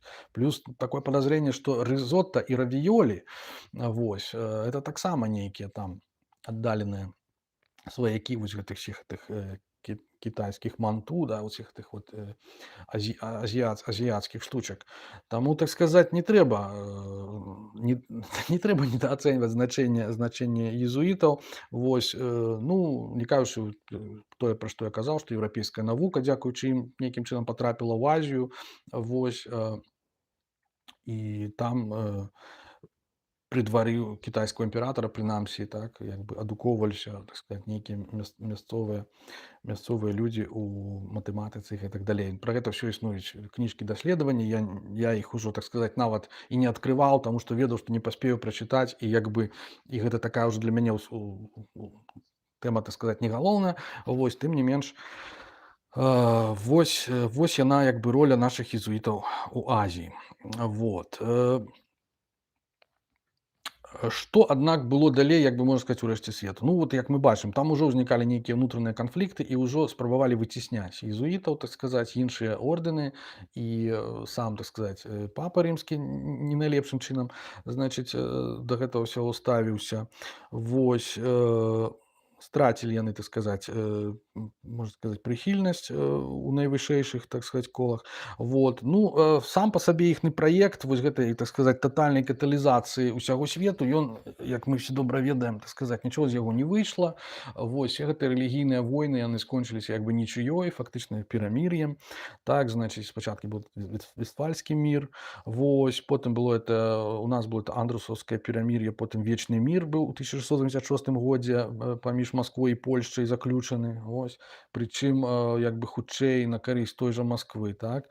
Таму што там было прапісана ўпершыню, што кіеўскі мітрапаліт падпарадкоўваецца маскоўскаму патрыярху. Вось. То бок Расія афіцыйна як бы стала апекавацца праваслаўнымі вернікамі ў Рэчы Паспалітай. Вот. То бок як бы все вось гэтыя фактычна колькі, ну там стагоддзі, да, вось, можна сказаць, гэтай вот рэлігійнай барацьбы, вось, на якую так нас натхнялі тут Пасавіна і кампана, калі прыехалі ў Рэч Паспалітую, вось, то вот яно скончылася фактычна невялікім такім поспехам. Значыць, Што з гэтай нагоды, піша. Да, и после этого перамір'я фактычна, ну, вот недзе, як бы межы як бы да самого 1772 года не мяняліся. Вот, фактычна больш як Польша, так Расія больш арыентаваліся на барацьбу з асманамі. Вот, значыць, м, што піша, значыць, Бёмер з гэтай нагоды. Ён піша, што славная революция, Glorious Revolution, ангельская, так, в 1628 году означает для Западной Европы конец контрреформации. Вместе с тем она является и концом великих войн, которые вело общество Иисуса. Вот. Glorious Revolution — это когда паспрабавалі там вернуть на британский престол, паспрабавалі вернуть католицкого короля, але, так сказать, народ паўстаў супраць гэтага. Вось, так сказать, захавалася англіканская царква такім чынам. Ну, адным словам, як бы все гэта як бы адбываецца лягічна, як бы наогул роля вось гэтага рэлігійнага праекту яна як бы зніжаецца і занепадае, так. І нават каланізацыйныя вось гэтыя праекты пераймаюць як бы прыватныя кампаніі спачатку, да, вось гэтая там усходняіндыйская там галандская кампанія, вось заходняіндыйская. Потым фактычна дзяржавы як бы самі падключаюцца да гэтых праектаў, то бок як бы ўжо як бы не тым сэнсе, што яны раней не ўдзельнічалі, не, але у тым сэнсе, што сама ідэалогія з гэтага ўжо нейкім чынам такая як бы памалу губляецца, то бок на першае месца выходзяць інтарэсы прагматычныя, менавіта эканамічныя там і гэтак далей, то бок, ну, колькі можна, так сказаць, за веру ваяваць, як бы шукаюцца нейкія такія спосабы суіснавання меней болей мірнага. Вось. Ну і якраз не выпадкова, што это якраз перыяд, калі узнікае, значыць, не хочу сказаць нацыяналізм, але ўзнікаюць такое парасткі такой нацыянальнай самасвядомасці, як пэўна кшталту лаяльнасці менавіта да манарха. Вось. А не да, так сказаць, нейкай там царквы ці касцёла ці яшчэ чагосьці. Вот. І фактычна з'яўляецца памалу такі вот абсалютызм, да, можна сказаць, вот імперыялізм вот сучасны, это якраз всё прадукт, так сказаць, 17 стагоддзя і 17-18 ўжо хутчэй стагоддзя, і фактычна як бы неўдачы вось гэтых вот планаў на усталяванне адзінай, так сказаць, усесветнай рэлігіі. Вот. Ну, пасля прыходзіць асветніцтва і гэтак далей, то бок часы мяняюцца. Вот. Калі дагэтуль як бы культурай як такой як бы это лічылася нейкая высокая культура, это значит там лацінская, там грэцкая культура, так, там у лепшым там можа быць у горшым, я не ведаю, выпадку стараславянская нейкая, то тут, значит, набывают большее значение уже, ну, як это было и у протестантов, набываюць большее значение мовы так званыя як бы вернакулярныя, да, то бок як бы дагэтуль свецкія. Ну, у першую чаргу там італьянская, нямецкая, ангельская, французская, іспанская, то бок это мовы вот этих вот буйных дзяржаўных утварэнняў. Вось, гэта фактычна можна сказаць, што такі як бы першыя нацыі, да, якія утвараюцца. Але як бы працэс ідзе паўсюль, да, нават, ну, тыя ж літоўцы, напрыклад, у 17 стагоддзі як бы задумваюцца над сваім нацыянальным паходжаннем і, так сказаць, прыдумляюць гэтую легенду пра рымскага князя нейкага Палемона, так, які там з Энеем там разам нешта прыплыў там туды. Ну, адным словам, як бы ідзе такі працэс, як бы пачынаецца фактычна такі працэс не то што нацыятварэння, таму што мовы як бы яны ўзнікалі дагэтуль, але вот менавіта рэфлексаванага, то бок як бы нацыянальнага ўсведамлення. Хутчэй за ўсё, які потым ужо як бы давершыцца ў рамантызме, калі там ён дойдзе там да самых такіх найменшых, напэўна, этнасаў нацый. Вот. Ну, беларусы як бы не стаяць у баку ў гэтым сэнсе, але у іх все-таки па-ранейшаму нейкая такая больш рэлігійная такая як бы тоеснасць грае ролю, так, нейкую вот там праз гэта вот участкі у праваслаўных якраз вот лаяльнасць захоўваецца нейкая там да Русі, там да той же там да кіеўскай, маскоўскай, вось, а у каталікоў, так сказаць, ну, напэўна, нейкая лаяльнасць да вось да праекту як бы Рэчы Паспалітай, да, самой па сабе. Вось, да, лацінская мова таксама паступова сыходзіць не толькі, так сказаць, з жыцця там з літаратуры, але менавіта як бы як мова міжнародных зносін, яна змяняецца французскай паступова. Менавіта французскай, чаму? Таму што Францыя, так сказаць, у якасці першай, напэўна, пабудавала, так сказаць, абсалютную манархію ў 17 стагоддзі.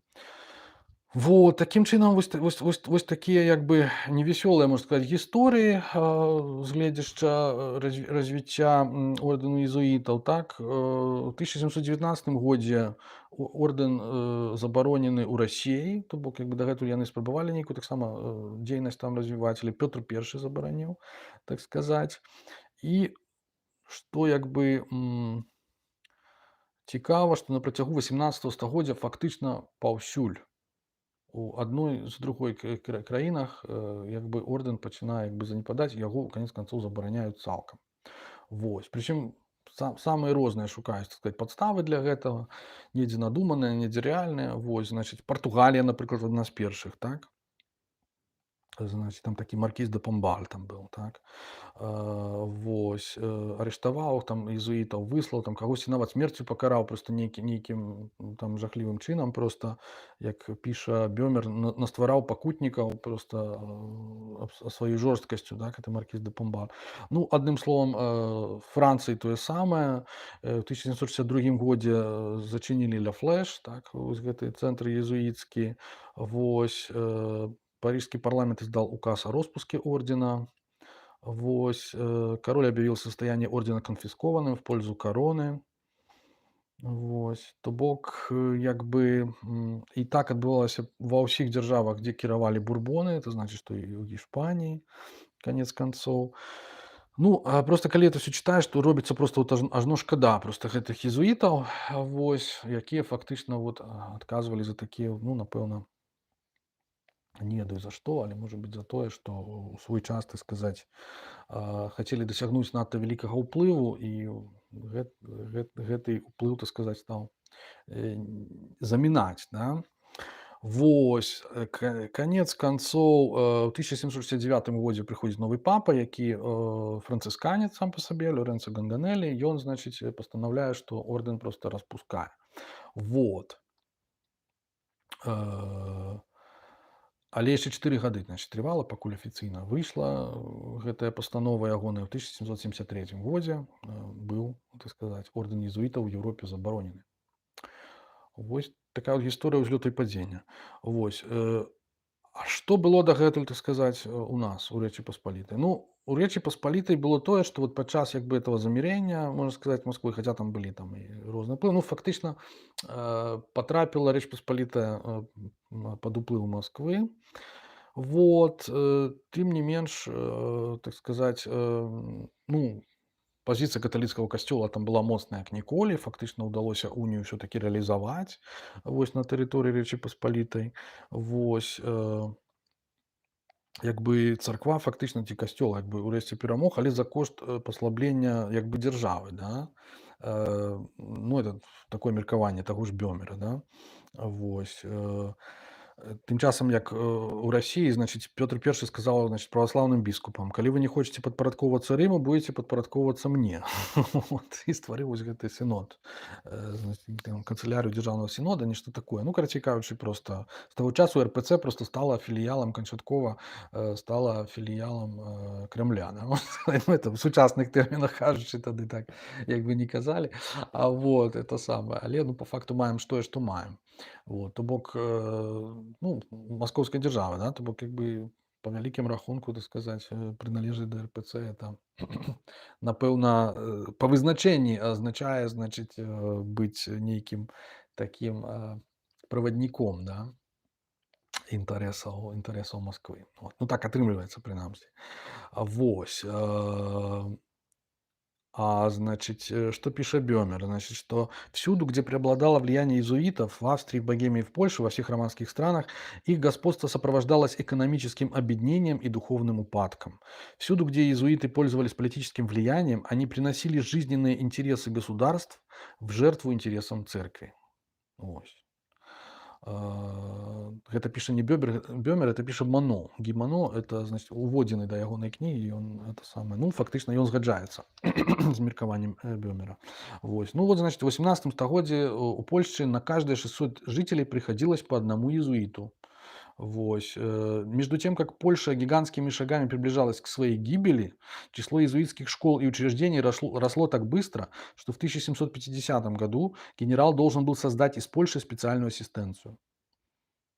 То бок вось так. Паўсюль забараняеш, так сказаць, паступова, а ў нас на поўную, так сказаць, квітнее.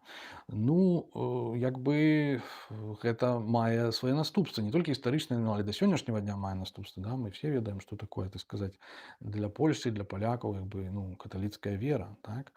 Значыць, наша прапаганда, яна, так сказаць, усіх каталікоў, так сказаць, выстаўляе як праваднікоў якраз інтарэсаў Польшчы. Ну, яны мяркуюць па сабе, да? Калі там у нас усе праваслаўныя падпарадкаваныя там дзяржаве по факту, то як бы то ў іх таксама павінна быць такое. Ну, як бы да? Але як бы факт той, што якраз вялікай часткай польскай тоеснасці з'яўляецца, да, сапраўды каталіцкая вера. Вот. Нічога добрага для Польшчы, як вы зразумелі, з гэтага як бы асабліва не было. Вось. Бёмер пишет, что Сейм, значит, запретил некатоликам строить новые храмы.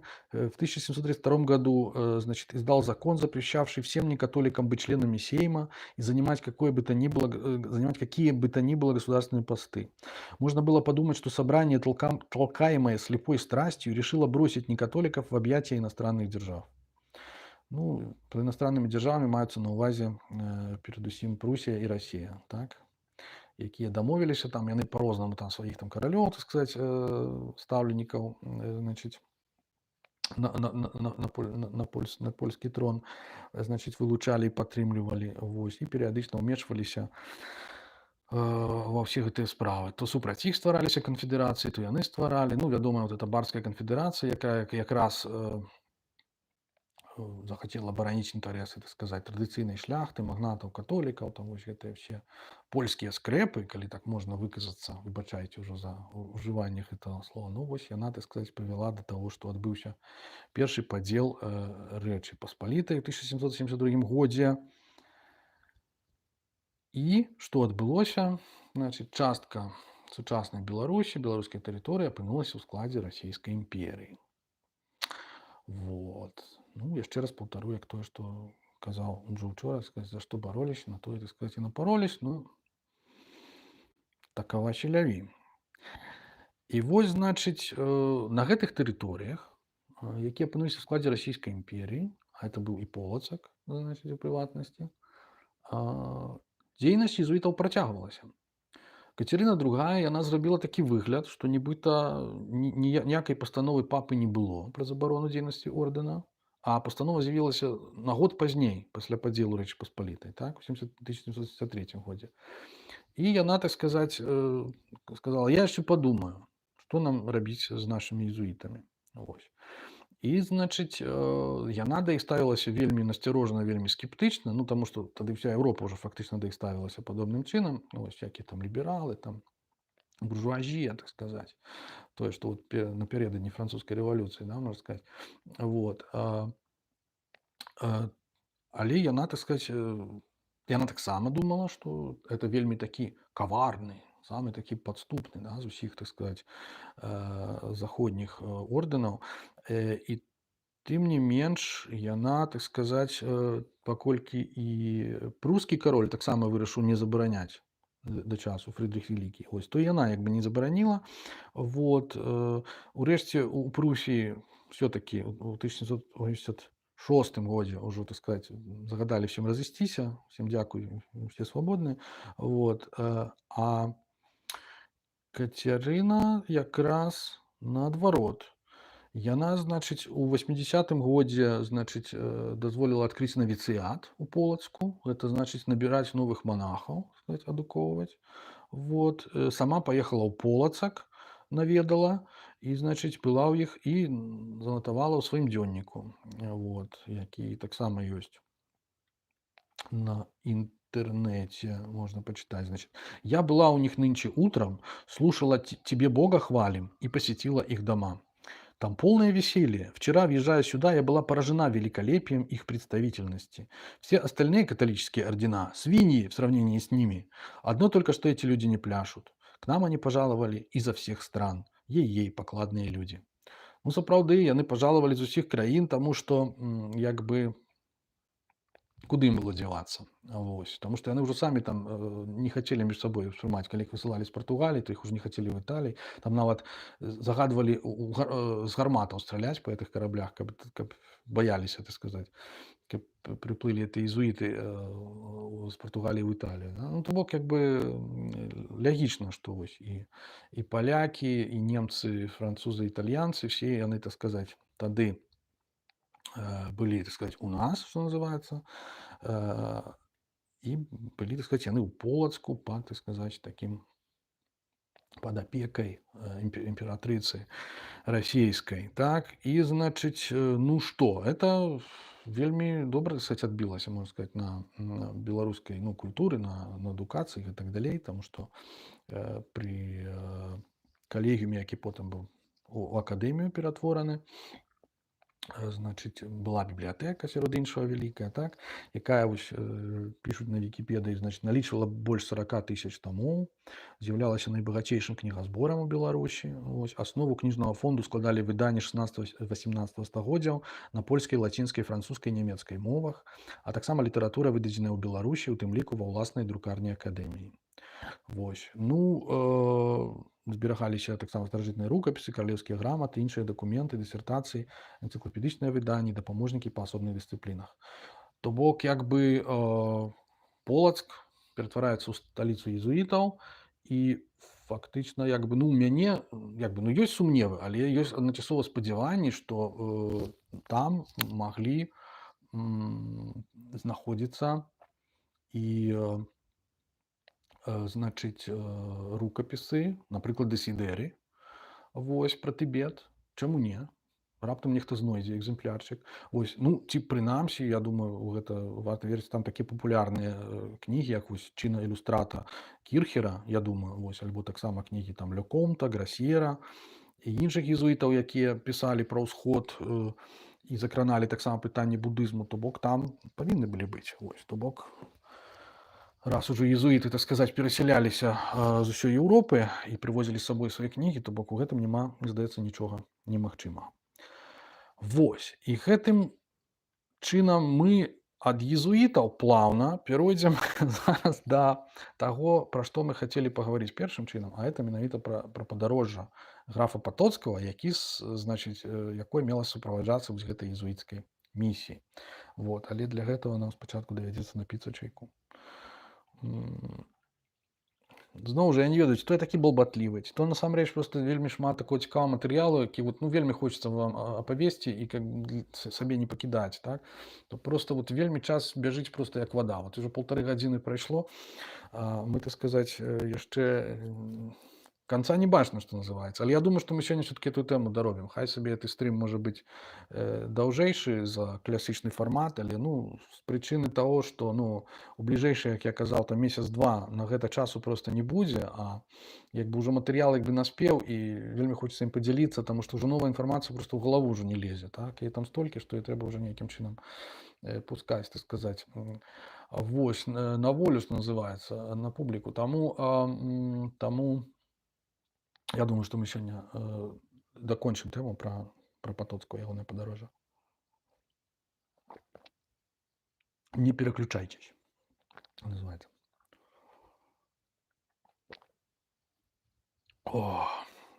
Гэтым мы з вами, так сказаць, завершым цэлы вялікі перыяд, так сказаць, гісторыі беларускай. Падыдзе, можа, так, у 19 стагоддзе, а это, в прынцыпе, наша галоўная мэта. Так, сябры. Такім чынам, граф Патоцкі. Ну, я думаю, што гэта імя вам знаёмае, прозвішча дакладна знаёмае, таму што гэта славуты, так сказаць, магнацкі род. Вось, які сябе там па-всякаму зарэкамендаваў у гісторыі Рэчы Паспалітай, вы можаце гэта ўсё самі нагугліць. Вось, канкрэтна Ян Патоцкі нарадзіўся ў 1761 годзе у Пыківе, это Вінніцкая вобласць Украіны на сённяшні бок. То есть, значит, ну, фігура, так сказать, надзвычай каларытная. Вось, і яго адправілі вучыцца ў Лазану, потым у Жэневе ён вучыўся, у Парыж часта ездзіў. То бок, это якраз у тыя часы, калі Пакуль там Кацярына з Фрыдрыхам там і з Маріяй Тэрэзіяй, да, хто там быў тады, з Йозефам другім ужо у Аўстрыі, дзялілі, так сказаць, дзялілі Рэч Паспалітую. Вот наш герой, граф Патоцкі, ён, в прынцыпе, малады граф Патоцкі, вандраваў па Еўропе, вучыўся, набіраўся розуму, в прынцыпе, абсалютна як бы звычайная, напэўна, гісторыя для таго часу. Вось, служыў ён у аўстрыйскім войску, вось, як гэта можа быць не парадаксальна. Вот. Потым служыў, значыць, у флёце мальтыйскага ордэна, вось, і нават змагаўся з берберскімі піратамі, уяўляеце, ну, на працягу 2 гадоў. Вось, адным словам, такі як бы, ну, рамантык такі, арыстакрат, вандроўнік, да, такая вось тыповая постаць гістарычная. Значыць, ну, пры ўсёй ягонай касмапалітычнасці трэба сказаць, што ўсё-такі ён быў як бы польскім патрыётам, гэта несумненна. Вось, ён вельмі цікавіўся гісторыяй і у тым ліку як бы гісторыяй Польшчы, і як бы можна сказаць, што па-свойму, так сказаць, шукаў там і намацваў польскую нацыянальную ідэю. Маецца на ўвазе, яго цікавілі сарматы, да, і вось гэты сарматызм увесь. Вот мы там казалі, што вот Расія это азіятчына, да, вот по-нашаму. Вось. А вот як жа наконт сарматызму, такой вот ідэалогіі, якая, так сказаць, усю там шляхту адводзіла ад нейкіх там качавых плямёнаў, так сказаць, і якраз прыпісвала ім некаторыя рысы вось гэтыя тыпова азіяцкія, да, качэўнікаў, там всё вольніцу, там вось гэтую, да, всё такое. Ну, то бок не ўсё так адназначна, як любяць казаць прапагандысты. Вот, значыць, і Патоцкі, яго это цікавіла, ён займаўся вывучэннем гісторыі, так сказаць, качавых народаў, але не толькі, ён вывучаў і славянскую гісторыю, то бок это якраз тады быў тренд, таму што я кажу, пасля вот заняпаду, так сказаць, всіх гэтых вялікіх ідэалогій, што называецца, такі малы постмадэрновы перыяд, як ёсць, ці малы ледавіковы перыяд. Ён быў такі, напэўна, малы постмадэрновы. Вось, тады все, так сказаць, звярнулі ўвагу на нацыянальныя культуры, езуіты ў тым ліку, дарэчы. Вось, яшчэ там Бальбін, да, такі чэх вывучаў, так сказаць, чэшскую культурную спадчыну, а потым такія людзі, як Даброўскі, напрыклад, да, вядомы славіст, помнік яму тут стаіць непадалёк, значит, на малой стране, таксама езуіт. Лічыцца нават, што ён быў адным з аўтараў меркаваных слова пра паход Ігаравы. Вот, нібыта это як бы падробка, якую напісаў ён у часе, калі вывучаў, так сказаць, старажытнаславянскія рукапісы. Вось, нібыта ён таксама вывучаў скарынаўскую Біблію, вось, потым ездзіў у Расею для таго, каб пазнаёміцца з нейкімі там летапісамі старажытна-рускімі. І вось нешта там вот по прыколу, што называецца, няма чаго рабіць, нібыта напісаў слова пра паход Ігаравы. Гэта быў такі артыкул калісьці ў архе перакладны амерыканскага даследчыка Кенана, по-моему. Это адна з версій узнікнення. Ну вот гэты Даброўскі займаўся гэтым, ну, Нарушевіч, так сказаць, паляк, да, той самы, так сказаць, пісаў па-польску. То бок як бы лаціна адыходзіць нават у каталіцкіх пісьменнікаў, так сказаць, на другі план. Вось. Значыць, апрача гэтага ўсяго, ну, Патоцкі таксама цікавіўся ўсходам, так. Значыць, як піша гэты Владзіслаў Котвіч, это аўтар вот этой кнігі, Ян Грабе Потоцкі і его подруж до Хін. Кніга выдадзеная ў Вільні ў 1935 годзе. Вось, што posiadamy dużo faktów charakteryzujących umiłowanie wschodu przez Potockiego. Вось. Адным словам, я не буду па-польску цытаваць, таму што я і так тут спрабую, так сказаць, імітаваць нейкія, так сказаць, вымаўленні розных моў, і баюся, што ў мяне сёння не надта атрымліваецца. Вось. Адным словам, лепш у перакладзе, да. Вось, значыць, ён пасля таго, як ён, значыць, са службы мальтыйскай звальняецца, ён пачынае падарожнічаць. Вось, яшчэ ў 1778 годзе, значыць, ён наведвае Туніс. Вось, потым у 1784 плавае ў Турцыю і Егіпет. Вось, з Турцыі, што цікава, ён, значыць, прывёз сабе слугу, значыць, Ібрагіма. Вось. Так і піша, значыць, Котвіч, што вот прывёз слугу турка Ібрагіма, які стаўся ягоным, так сказаць, ну, неадступным слугой і таварышам, так. Нават ён з сабою яго браў у падарожжа паветраным шарам у 1789 годзе.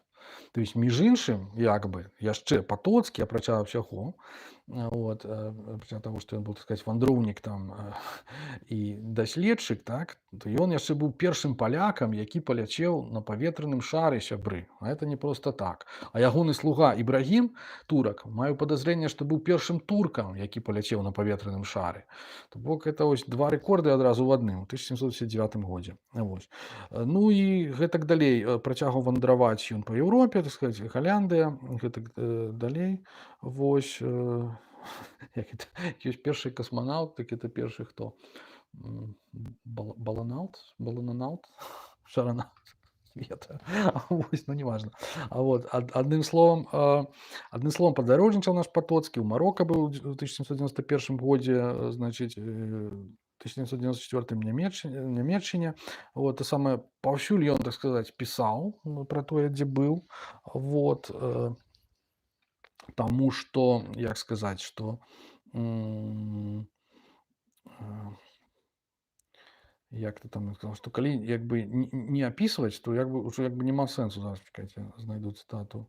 Вось, навошта мне найпрыгажэйшы краявід у свеце, калі б не было нікога, каму я мог бы сказаць: глянь, які прыгожы краявід. Таму падзяліцца ўражаннем, як бы, ну, нездарма, так сказаць, ён застаўся ў гісторыі як пісьменнік, у яго была такая патрэба запісваць.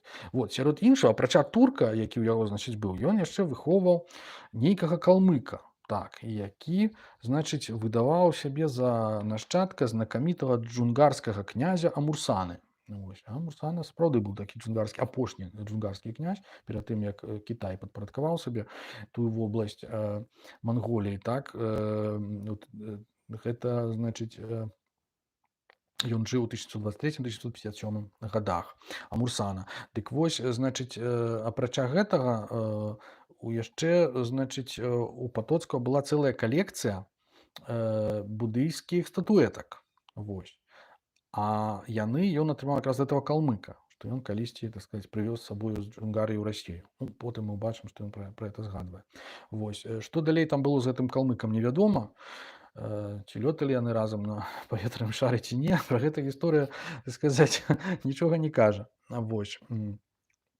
Але нібыта яшчэ ў 1935 годзе у музеі, так сказаць, Патоцкага, значыць, у заходняй Украіне там захоўваліся гэтыя статуэткі, прынамсі ёсць фотаздымак у кнізе.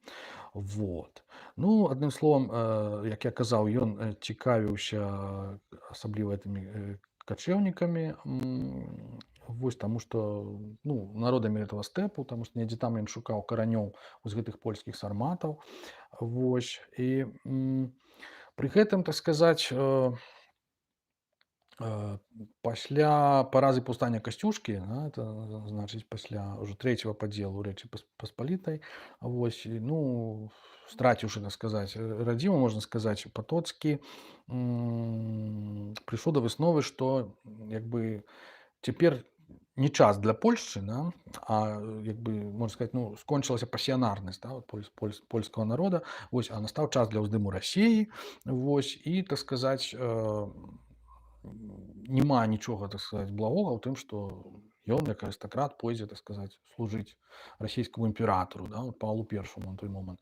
Ну, ў прынцыпе, как бы, это была пазіцыя даволі многіх польскіх арыстакратаў. Вось. Ну, хто служыў хто дзе, але многія ішлі на службу, так сказаць, у Расію.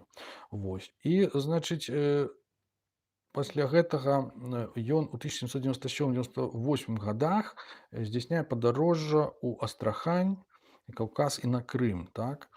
Ён, як бы, выязджаючы з Москвы 15 траўня 1997 года, ён піша: «Бывай, Еўропа, занураная ў мітрэнгі, я адпачну ў спакойнай і мірнай Азіі». Вось. То бок, можна зразумець, што як бы ўсе гэтыя палітычныя пертурбацыі, якія тады адбываліся ў Еўропе, там французская рэвалюцыя, так сказаць, паўстанне Касцюшкі, і все гэтыя рэчы, яны, так сказаць, ну, напэўна, не стваралі нейкага спрыяльнага клімату для ягоных, можна сказаць, зацікаўленняў, вось, ці проста выклікалі дэпрэсію проста вось гэтыя ўсе паразы. Вось, таму ён таму ён вырашыў, што трэба ехаць у Азію. Вось, зноў жа, так сказаць.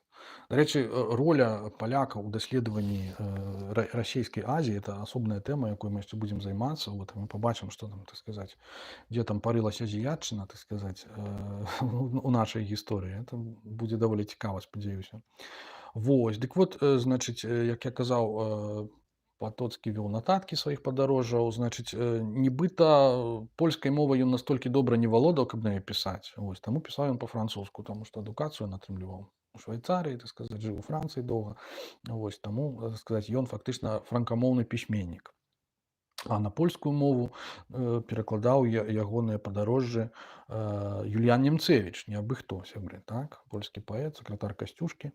Вось, у 20-х гадах Немцевіч жыў у палацы Патоцкіх у Варшаве. Вось, і недзе ў тыя часы якраз, напэўна, займаўся перакладам гэтых падарожжаў. Вось, то бок, як бы, так, Патоцкі, так сказаць, такі касмапаліт, што называецца, культурны чалавек таго часу. Ён, так сказаць, ну, я ўпэўнены, што ён валодаў мовай польскай, але не ў пісьмовым варыянце. І вось такім чынам наш граф такі, ну, авантурыстам яго нельга назваць, але аматар падарожжаў, у прынцыпе, гісторыі і ўсяго, ён, значыць, выязджае у Астрахань. А Астрахань это значыць куды? Это да тых самых калмыкаў, якія там жывуць вось ужо фактычна з першай паловы 17 стагоддзя на Волзе, то бок недзе з 1630 года. Вось. І, значыць, нагадаю, што мы казалі у першай частцы, што калмыкі упершыню, так сказаць, дамовіліся з расійскім царом, што яны там будуць жыць на гэтых тэрыторыях якраз у 17 стагоддзі, і Масква іх выкарыстоўвала ў якасці як бы войска, якое супрацьстаяла крымскаму ханству. Вось, і менавіта ў гэтай 13-гадовай вайне з Рэччу Паспалітай, вось, калі казакі з Масквой, значит, так сказаць, супрацьстаялі палякам і літоўцам і крымчакам, якраз сябе калмыкі праявілі, вось, асабліва ў этой бітве пад Білай церкваю на Украіне в 1665 годзе. Да? Пра гэта вот пісаў дакладную казацкі атаман Брухавецкі, пісаў гетман Брухавецкі, писал российскому цару. Там же на бою многие гусары, рейтары, немцы и род казацких ляхи пропали и побеждены суть, а войска вашего царского пресветлого величества, а именно калмыцкие, в конях, в платье, в панцирях, в сбруях и копьях гусарских и в иных служилых рухлядях воинских, ляцких добывшихся, счастливо назад воротились. Вот. Ну, довольно такая значная была битва. Вот. Там такую дэталь адзначае гэты даследчык, і ён кажа, што Баброў, по-моему, прозвішча, і ён піша, што калмыкі не бралі палонных, сказаць. Это было вельмі, так сказаць, ну, дзіка, таму што ім здаваліся. Недзе 80 палонных яны як бы забілі на месцы, пакаралі смерцю. Не ведаю, наколькі гэта што, это праява там азіятчыны, там нейкіх там старажытных там нейкіх іхных традыцый, там нейкіх практык, альбо як бы, там, не ведаю, вынік нейкі там неслушна зразумелага буддызма, пра тое, што сказаць, все адно нейкая рэінкарнацыя. Ну, але факт той, што яны як бы іх вельмі баяліся праз гэта, што яны як бы амаль не бралі палонных. Вось. Значыць, у гэтай вайне, дарэчы, прымаў удзел, як я вычытаў, значыць, прымаў удзел Сценька Разін, аказваецца, на баку казакоў у казацкіх войсках і, ну, на маскоўскім баку. Вот. І ён мог перасякацца з тымі ж калмыкамі. Вось. І пасля таго, як ягоны брат быў там за штосьці пакараны смерцю, там нейкім маскоўскім ваяводам, значыць, Сценька Разін затаіў нейкую такую злосць на іх і потым падняў паўстанне. То бок, як бы, Сценька Разін это вот такі вот архетип, можно сказать, символ такой вот этой вот расійской азіятчыны. Вот. Один з самых, напэўна, папулярных персонажаў расійскай гісторыі, в прынцыпе, і як бы як бы вось адтуль растуць ногі ў гэтай азіятчыны, так, якраз гэтай вайны. Значыць, адным словам, калмыкі заставаліся доўга на службе, значыць, у расійскага цара, але на момант падарожжа Патоцкага, калі ён туды да іх ужо скіраваў, то фактычна гэта ўжо былі не тыя калмыкі, ці, скажам так, не зусім тыя. У 1797 годзе. Чаму? Таму што за 28 гадоў да гэтага, да, 26, да, значыць, да гэтага адбылося нешта, што як бы, ну, не мае фактычна ніякіх паралеляў у гісторыі. Адбылося так званае калмыцкае паўстанне альбо татарскае паўстанне у гісторыі. У 1771 годзе калмыкі перадумалі быць падданымі расійскага цара. У гэтым выпадку імператрыцы Кацярыны II. Вось. І вырашылі сысці з Расіі, вярнуцца ў Джунгарыю. То бок, это тую вобласць, якая на той момант ужо калісьці была незалежнай, а на той момант ужо, вось пасля Амурсаны ўжо належала Кітаю. Вось. Яны вырашылі туды вярнуцца. І як бы нічога нікому не сказаўшы, прычым, так, проста вот зняцца і это самае сысці. Яны доўга гэта планавалі. Ёсць выдатная кніга пра гэта, якую напісаў Томас де Квінсі. Я думаю, вы яго ўсе ведаеце, ну, можа быць, не ўсе. Значыць, Томас де Квінсі, там, улюбёны пісьменнік Борхеса, так, это такі ангельскі такі рамантык, які вядомы найбольш кнігай споведь ангельца, які ужывае опіум, да? Confessions of an English Opium Eater. І, значыць, ён напісаў вельмі шмат апрача гэтага, але сапраўды ён як бы ужываў опіум, і ягоныя вось такія тэксты, яны вельмі такія адметныя з гэтай прычыны, ну, не толькі з гэтай, натуральна. Вось, але вядомыя найбольш гэтым. І вось, значыць, адна з ягоных кніг, якая ніколі не выходзіла нават па-расійску, па-моему, называется Revolt of the Tartars, 1837 год. Вот. І ён апісвае там якраз сыход калмыкаў з расійскай імперіі, то бок падарожжа іхняе з Волгі праз стэпы казахскія, праз паўночны гэты Казахстан, усю дарогу, так сказаць, туды ў вобласць Алтая, фактычна. І гэта як бы, ну, прычым гэта быў сыход такі не мірны, вось, насамрэч расійскае кіраўніцтва спрабавала іх затрымаць. Вот, яно дасылала там увесь час, каб на іх нападалі башкіры, вот, выслала войска ў пагоню за імі, вось, якое не ўдала. Там вельмі шмат як бы людзей загінула па дарозе, не толькі ад таго, што іх пераследавалі, а таксама ад надвор'я і гэтак далей. Адным словам, як бы колькі там сыходзіла іх недзе 600 000, а дайшло да месца прызначэння толькі 200. Вот. І гэта была такая, ну, як па-свойму трагічная падзея. Тут як бы да сёння як бы няма пэўнасці там, ці варта было ім гэта рабіць, ці не варта, вяртацца туды, адкуль яны фактычна прыйшлі там на 100-150 гадоў раней, так.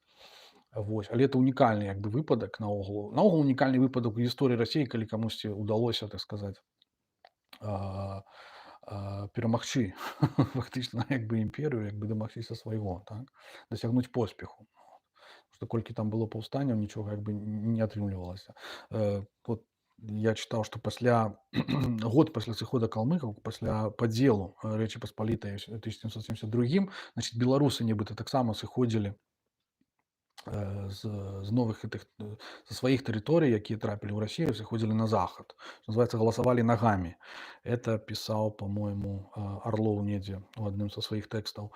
Вось. Дык вось, калмыкі фактычна зрабілі тое самае, як бы, і прагаласавалі, там, так сказаць, нагамі, там, коньмі, верблюдамі, вось, калёсамі і ўсім астатнім прагаласавалі за тое, каб сысці з расійскай імперіі. Вот. Але сышлі не ўсе. Вось. Нейкая частка не змагла сысці, таму што там не змагла перайсці Волгу, там нешта і трапіла ў нейкія, значыць, сутычкі баявыя з тымі ж башкірамі. Вось. у іх была такая варажнеча.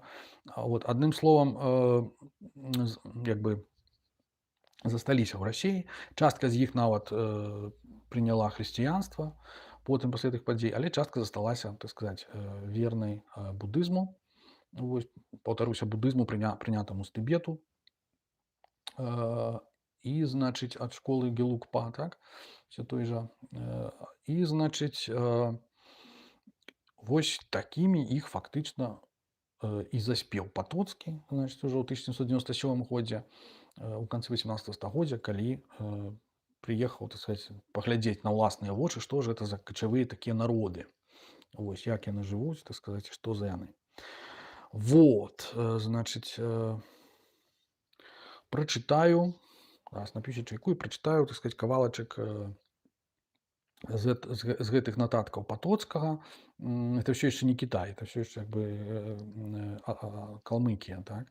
Значыць, пераклад зноў жа на расійскую мову з французскага арыгіналу.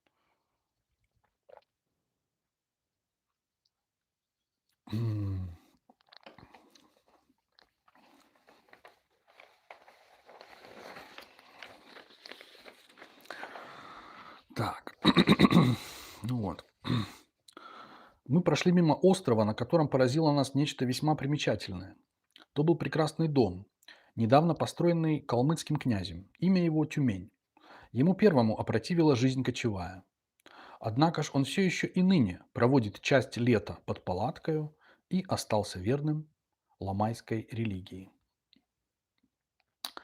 Вось. Гэтае імя Тюмень нам варта запамятаць, таму што потым мы яшчэ, так сказаць, на яго натрапім. Значыць, апісвае ён даволі цікава Астрахань, што там вельмі шмат самых розных вер. Вось, последователи Али, проклиная в своих караван-сараях приверженцев секты Амара, могут слышать, как призывают на молитву крики муэдзинов, всех последних, колокола греческой церкви, там-там индейцев и, может быть, жужжание лам.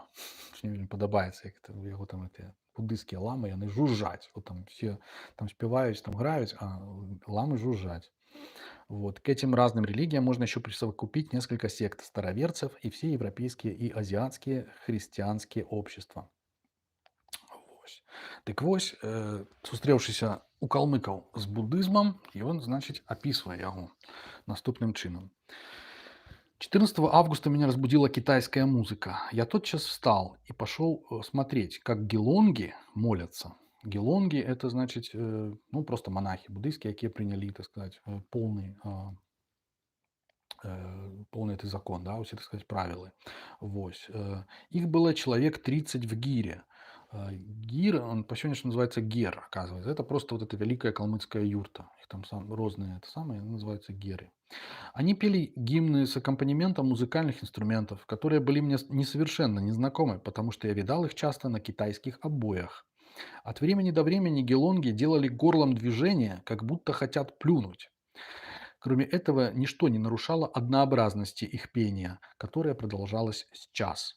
Всего более поразило меня то, что у всех гелонгов были толстые здоровые лица, составлявшие совершенную противоположность с лицами калмыков, которые все, не исключая даже и князей, худы и желты.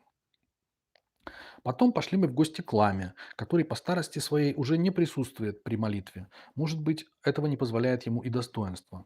Все в его гере было на образец китайский и действительно получено оттуда.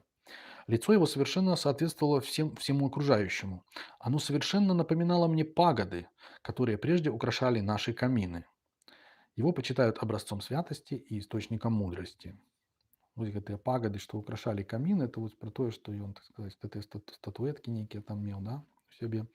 Вось. И ходил там, и апранаўся он по ўсходняму Патоцкі, и наогул, так сказать, ну, был великим аматором усходней экзотики. Значит, так вот, я показывал его святейшеству сочинение отца Георгия. Вот. Что за отец Георгий, это было наогул складана спраўдзіць, але казалось, что ніякі не отец, это ведется гаворка про Йогана Готлиба Георгий. Это был такі немец, так сказать, акадэмік, вось, этнограф, які вандраваў там па ўсёй расійскай імперіі, апісваў усе тыя народы, аўтар, так сказать, фундаментальнай, значыць, працы, Beschreibung aller Nationen des Russischen Reichs, то бок апісанне ўсіх народаў расійскай імперіі, так.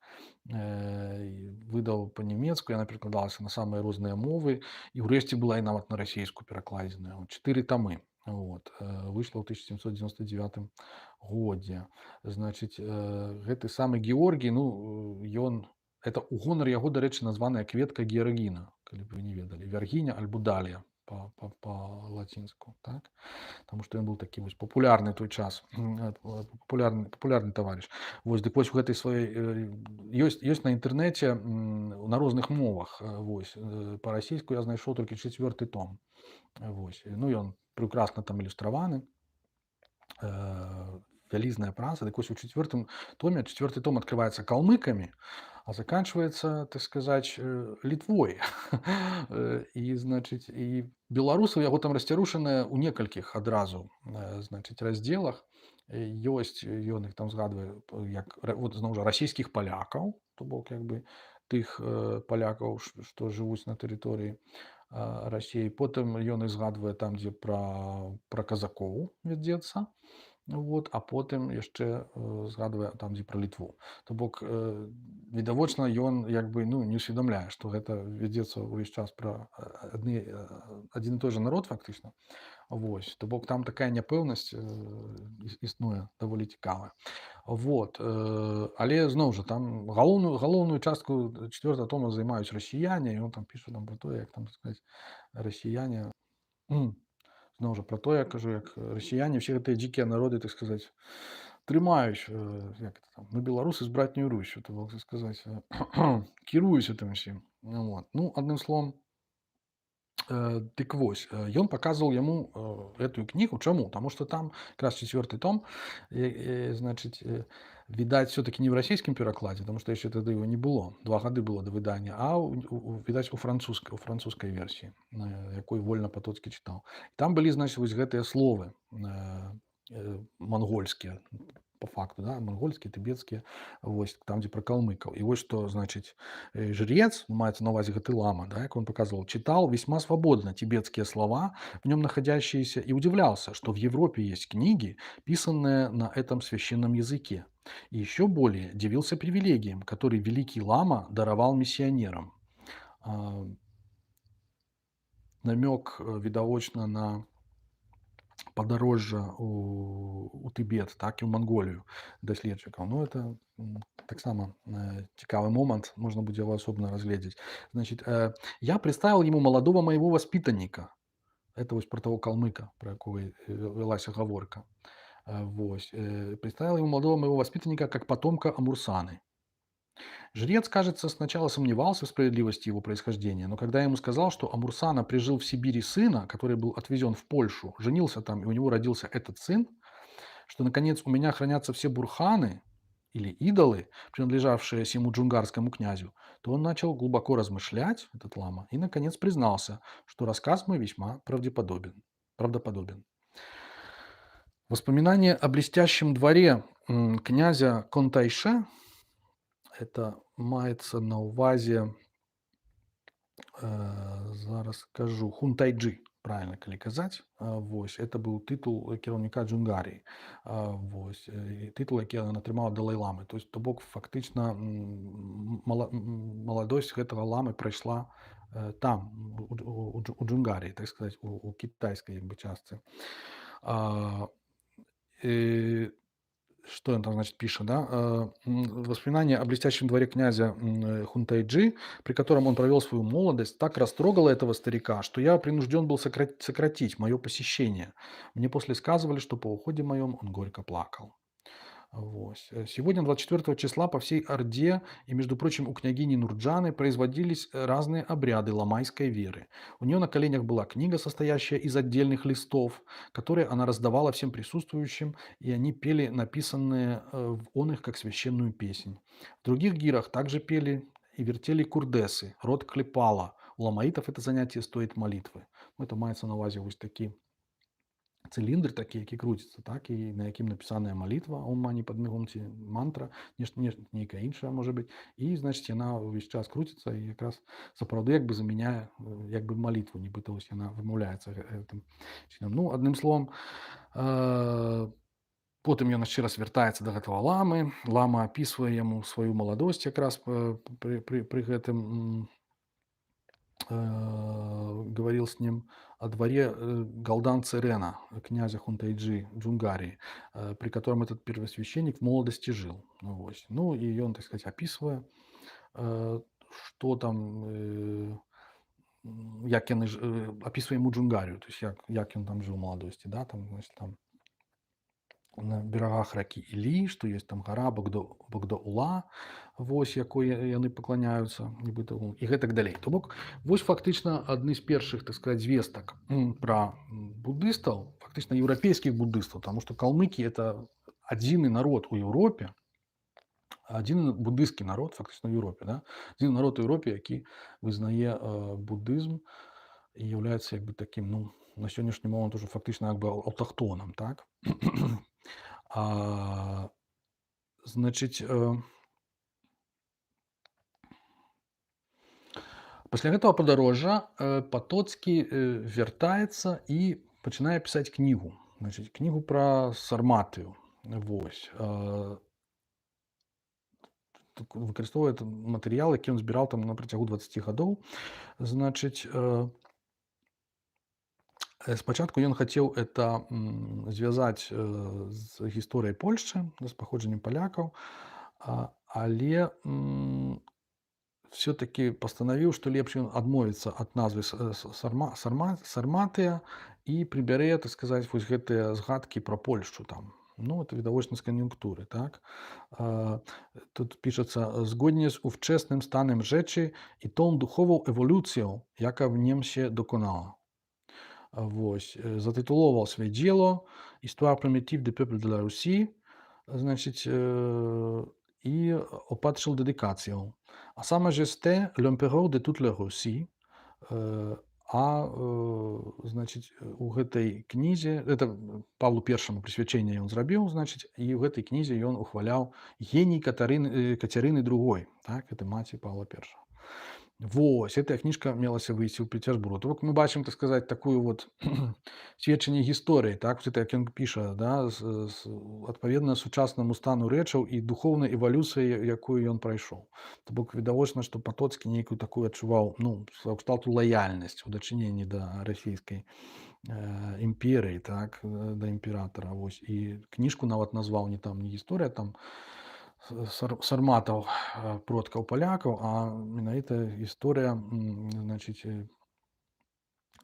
першапачатковая гісторыя народаў Расіі, нешта такое. Ось. Ну, відавочна, што ён ведаў эту кнігу Георгій, быў вельмі ёю натхнёны, і як бы магчыма той факт, што Георгій як бы раней за яго выдаў эту кніжку, таксама як бы спрычыніўся да таго, што як бы, ну, Патоцкі як бы, ну, ён сам сябе як бы не лічыў такім ужо паспяховым навукоўцам, у прынцыпе, не дасягнуў таго, што ён хацеў, да, у навуцы, хаця займаўся гэтым даволі сур'ёзна.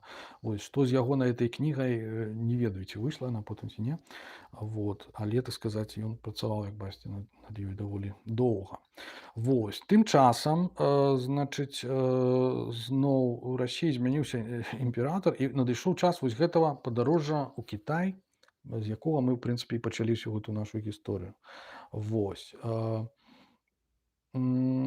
Паміж тым, трэба яшчэ сказаць, што так, у 1999 годзе Патоцкі ажаніўся з Канстанцыяй Патоцкай. Вось, 3 дзяцей у іх было. Вот. Павел I між тым аднавіў ордэн езуітаў у 1901 годзе. Вот. Там в Европе пачалі яго аднаўляць, в Неаполі і на Сіцыліі. Так, это было. Піша Бёмер, зноў жа, что император Павел, бывший вообще человеком крайне неуравновешенным, относился к иезуитам с еще большей благосклонностью, чем Катерина II. Он призвал членов ордена в Петербург, возвратил им Виленский университет, способствовал их миссионерской деятельности среди немецких колонистов на Волге, богато одарил Полоцкий новициат, чтобы усилить прилив новых членов. Наконец, не побоялся обратиться к курии римской с предложением одобрить неповиновение польских отцов и санкционировать дальнейшее существование ордена. Вось. Значыць, то бок езуіты квітнеюць, так? А тым часам яшчэ адзін польскі арыстакрат, Адам Ежы Чартарыйскі, робіцца міністрам замежных спраў Расіі ў 1804 годзе. Так, значыць, ну, зноў жа, тая ж гісторыя, напэўна, што і ў Патоцкага, то бок як бы адукаваныя людзі патрэбныя, вось, а мы, так сказаць, вось, ну, это як часам інтэлектуалы вступалі ў камуністычную партыю, да? Вось, так тут людзі пайшлі, значыць, на службу расійскай імперыі. Чартарыйскі піша ў рапарце Александру Першаму, што для нас было б несумненна вялікай выгадай, калі б мы маглі атрымаць больш ясную і дакладную ўяву пра многія горныя і качэўныя народы Азіі. Вось. Для таго, каб проста потым як бы сваю азіяцкую палітыку як бы карэктаваць у адпаведнасці з гэтым, так? Як піша, значыць, Котвіч, значыць, пра сухапутны шлях у Індыю думаў ужо Пётр I, але ён хацеў яго пракласці праз Туркестан. Ось. Ну, як бы зноў жа, так сказаць, Індыя там узнікае як мэта патэнцыйная. Нібыта ён там хацеў нейкім нават з Рэчы Паспалітай нават гандляваць там нейкімі прыправамі. Значыць, мы ведаем, што пра гэта пра сухапутны шлях марыў не толькі Пётр I, але ўжо Джаванні Кампана, так сказаць, ён пра гэта пісаў, так, як мы казалі ў першай частцы. Вось. А Пётр I, значыць, хацеў, ну, персідскі паход нейкі зрабіў, хацеў заваяваць там Азербайджан, там Каспійскае мора для таго, каб трапіць па рацэ з Каспійскага мора ў Індыю. Вось. А праблема ў тым, што такой ракі ў прынцыпе няма. Ён быў перакананы, што яна ёсць і што па ёй можна, так сказаць, можна даплыць у Індыю. Вось. То бок, можна сказаць, што ён думаў не зусім пра сухапутны шлях, так, все-таки. А што адбылося, што гэтым разам для падарожжа ў Кітай яны выбралі іншы кірунак праз Манголію і Тыбет, шляхам, якім карысталіся будыйскія паломнікі з шэрагаў калмыкаў і буратаў. Вось. Значыць, то бок новых тых самых падданых, так, бураты таксама недзе на пачатку 18 стагоддзя сталі падданымі расійскай імперыі, вось, атрымалі нейкія там дазволы на тое, каб, так сказаць, буддыйскую веру захаваць і гэтак далей. Дык вось, я думаю, што Чартарыйскі, які вот як бы думаў пра гэтую палітыку расійскую ў Азіі, якая тады рабілася ўсё больш актуальнай, так сказаць, ён запрасіў Патоцкага якраз менавіта як знаўцу менавіта гэтых качэльнікаў, калмыкаў, наогул з такого як бы чалавека, проста якому ён асабіста давяраў, вот, плюс, так сказаць, уже такого даследчыка, так. Значыць, і чаму была як бы неабходнасць гэтага наогул этой місіі ў Кітаі, як бы усталявання тых дыпламатычных кантактаў з Кітаем тады. Вось там духоўныя кантакты ўжо былі, здаецца, там была нейкая місія нават праваслаўная 18 стагоддзя, а вось менавіта як бы на такім узроўні, так, значыць, у Петербургу усведамлялі, што, хоць можа не зусім ясна, што не толькі Расія імкнецца да пашырэння сваіх уладанняў і ўплыву Азіі. Англія атрымлівала ўсё болей апорных пунктаў на поўдні і, замацаваўшыся ў Індыі, дзякуючы Ост-індыйскай кампаніі, хацела пасоўвацца на поўнач у кірунку Тыбету, Бутану, Непалу і Кабулу. Узнікала думка пра неабходнасць усталявання нейкай раўнавагі ва ўсёй Азіі, і ў гэтым вялікім пляне Кітай, як самая скансалідаваная дзяржава, меўся адыграць значную ролю, дапамагчы захоўваць гэтую раўнавагу. Вось, піша Котвіч. Ну, а калі мы згадаем, то у Кітаі, значит, на той момант по-ранейшаму захоўвалася езуіцкая миссия, так? Отцам езуитам разрешалось по-ранейшаму, по-прежнему служить сыну неба в качестве архитекторов, живописцев, составителей карт, математиков. Вось, піша зноў жа Бёмер. Вось, гэта, як я ўжо казаў, гэта тлумачыць, чаму айцец Грубер менавіта выбраў для гэтай паралельнай езуіцкай місіі, якая мелася, так сказаць, плыць праз Лісабон, значит, да Макао і потым у Пекін, выбраў менавіта двух матэматыкаў і аднаго мастака. Вось. Але, як мы ведаем, ну, па-першае, як мы казалі, рымскі папа не хацеў туды пускаць. Чаму не хацеў? Ну, таму што якраз у 1705 годзе якраз быў ордэн ўсё яшчэ як бы забаронены афіцыйна, апрача там некалькіх месцаў, да? І якби атрымаць дазвол афіцыйна дзейнасць у Кітаі было непроста. Вось ім не давяралі, потым выслалі туды, значыць яны былі ў Англіі, там потым іх не хацелі прымаць у Расіі. Адным словам, вось такая вот так і не патрапілі яны ў Пекін, хаця настойвалі як Грубер, так Бжазоўскі, тады Бжазоўскі, наступны генерал ордэна, каб ўсё-такі захаваць гэтую прысутнасць езуітаў пры пекінскім двары, але, на жаль, гэтага ў іх не атрымалася. Вось.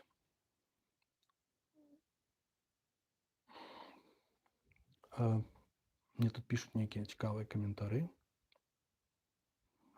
Вось.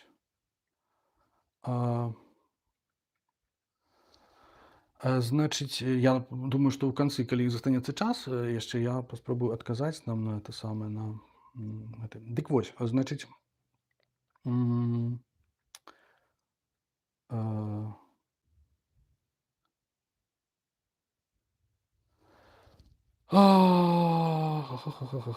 Дык вось, значыць, як я ўжо казаў, езуіты не даехалі, значыць, да Кітаю. Вось, але Патоцкі, сябры, значыць, якога Чартарыйскі туды адправіў, таксама не даехаў да Кітаю. Вось. Прычына была адна бюракратыя. Прычым гэтым разам не столькі як бы напэўна расійская, не на расійскім баку, а на кітайскім баку, таму што там все это было вельмі цырыманіяльна, і вось гэты вось такі clash of cultures, калі, так сказаць, адна культура не разумее другой, і значыць вось гэтае все такое непаразуменне паміж імі, яны, так сказаць, адыгралі сваю ролю, і там на працягу, там не ведаю, ледзьве не года яны сядзелі ў Урга, так, это ў Манголіі, так, в этой Урдзе яны сядзелі і чакалі, калі атрымаюць дазвол ім туды паехаць, так нічога не атрымалі. Вось, пра гэта ўсё таксама Патоцкі напісаў, значыць, напісаў мемуар sur l'expédition en Chine, вось, яна не перакладзена, здаецца, таксама нідзе па-французску надрукаваная ў гэтай кнізе 1935 годзе ў Вільні. Вось, ну, чаму не перакладзена? Таму што там фактычна это такі кафкіанскі аповед. То бок як бы Патоцкі ён выступае як такі, значыць, Франц Кафка, да? Які проста апісвае немагчымасць патрапіць у гэты няшчасны замак, так, як яны там не спрабуюць. Вот. Плюс апісвае вось гэтыя нейкія асабістыя там перыпетыі ў самім гэтым расійскім пасольстве. Там пасольства было 240 чалавек, там абсалютна некаторыя там былі, ну, кітайцы таксама казалі, мы так шмат людзей не пусцім там да сябе, значыць, там самых, хто там, што там за людзі, ім было цікава. Адным словам, а там былі ў асноўным дваране, якія там прыехалі у адрозненне ад Патоцкага не даследаваць там штосьці, а просто вот добра час правесці, што называецца. Адным словам, пасольства нікуды не патрапіла. Вось, але, значыць, все-таки пэўную функцыю это мела, і сам Патоцкі адыграў сваю ролю.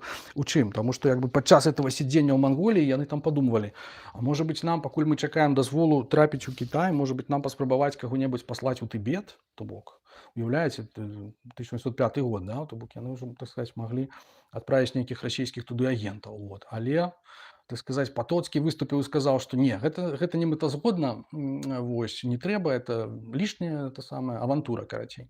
І адгаварыў іх, так сказаць, ад таго, каб выслаць агента ў Тыбет. Бок вось яшчэ ў гэтым, можна сказаць, ягонае гістарычнае значэнне ў тым, што ён, так сказаць, спыніў расійскую экспансію ў Тыбеце, да, можна сказаць, з самага пачатку. Вот, такім чынам вярнуўся ён пасля ўсіх гэтых вандровак сваіх у 1808 годзе. Вярнуўся ён дадому, называецца, вось, у Польшчу. Жонка ягоная Канстанцыя падала на развод, значыць, што, маўляў, ну, класічная сітуацыя, да? Дзе ты так доўга быў, значыць. Вось, і такім чынам рэшту свайго жыцця ў сваім маёнтку Патоцкі ўжо як бы ўжо асабліва не вандраваў, ён проста займаўся далейшым вывучэннем, так сказаць, з этнаграфіі, з цікавых тэмаў, пісаў нейкія рэчы і сярод іншага напісаў кнігу вядомую усім нам, я спадзяюся, якая называецца «Рукапіс, знойдзены ў Сарагосе». Вось, пісаць ён кнігу гэтую пачаў яшчэ даўней, еще до развода, что называется. Принамсі так, Петр Вяземский, хорошо знавший родню Констанции Потоцкой, рассказывал, что именно для супруги граф сочинил рукопись, найденную в Сарагосе. Вось. То бок яна хварэла, і ён падчас гэтай хваробы, значыць, чытаў ёй «1001 ноч». Вось. Потым кніга скончылася, і графіня казала: «Чытай яшчэ нешта». Вот. І ён стаў, значыць, прыдумляць вот падобную гісторыю. Там, дзе, калі вы чыталі, то вы ведаеце, што там як бы аповед у аповедзе такая. Значить, структура надзвичай цікавая, така типова усходня, можна сказати, структура, бо вона не тільки там «1001 ночі» використовується, але там, не ведаю, це сон у червоному павільйоні, да, наприклад, ну, класичні такі усходні фішки. Вось, і чытаў гэта ёй у голас. Вось, ну, бачите, она за гэта з ім развялася. Вось. Пасля гэтага ён ту кніжку дапісваў, але як бы, ну,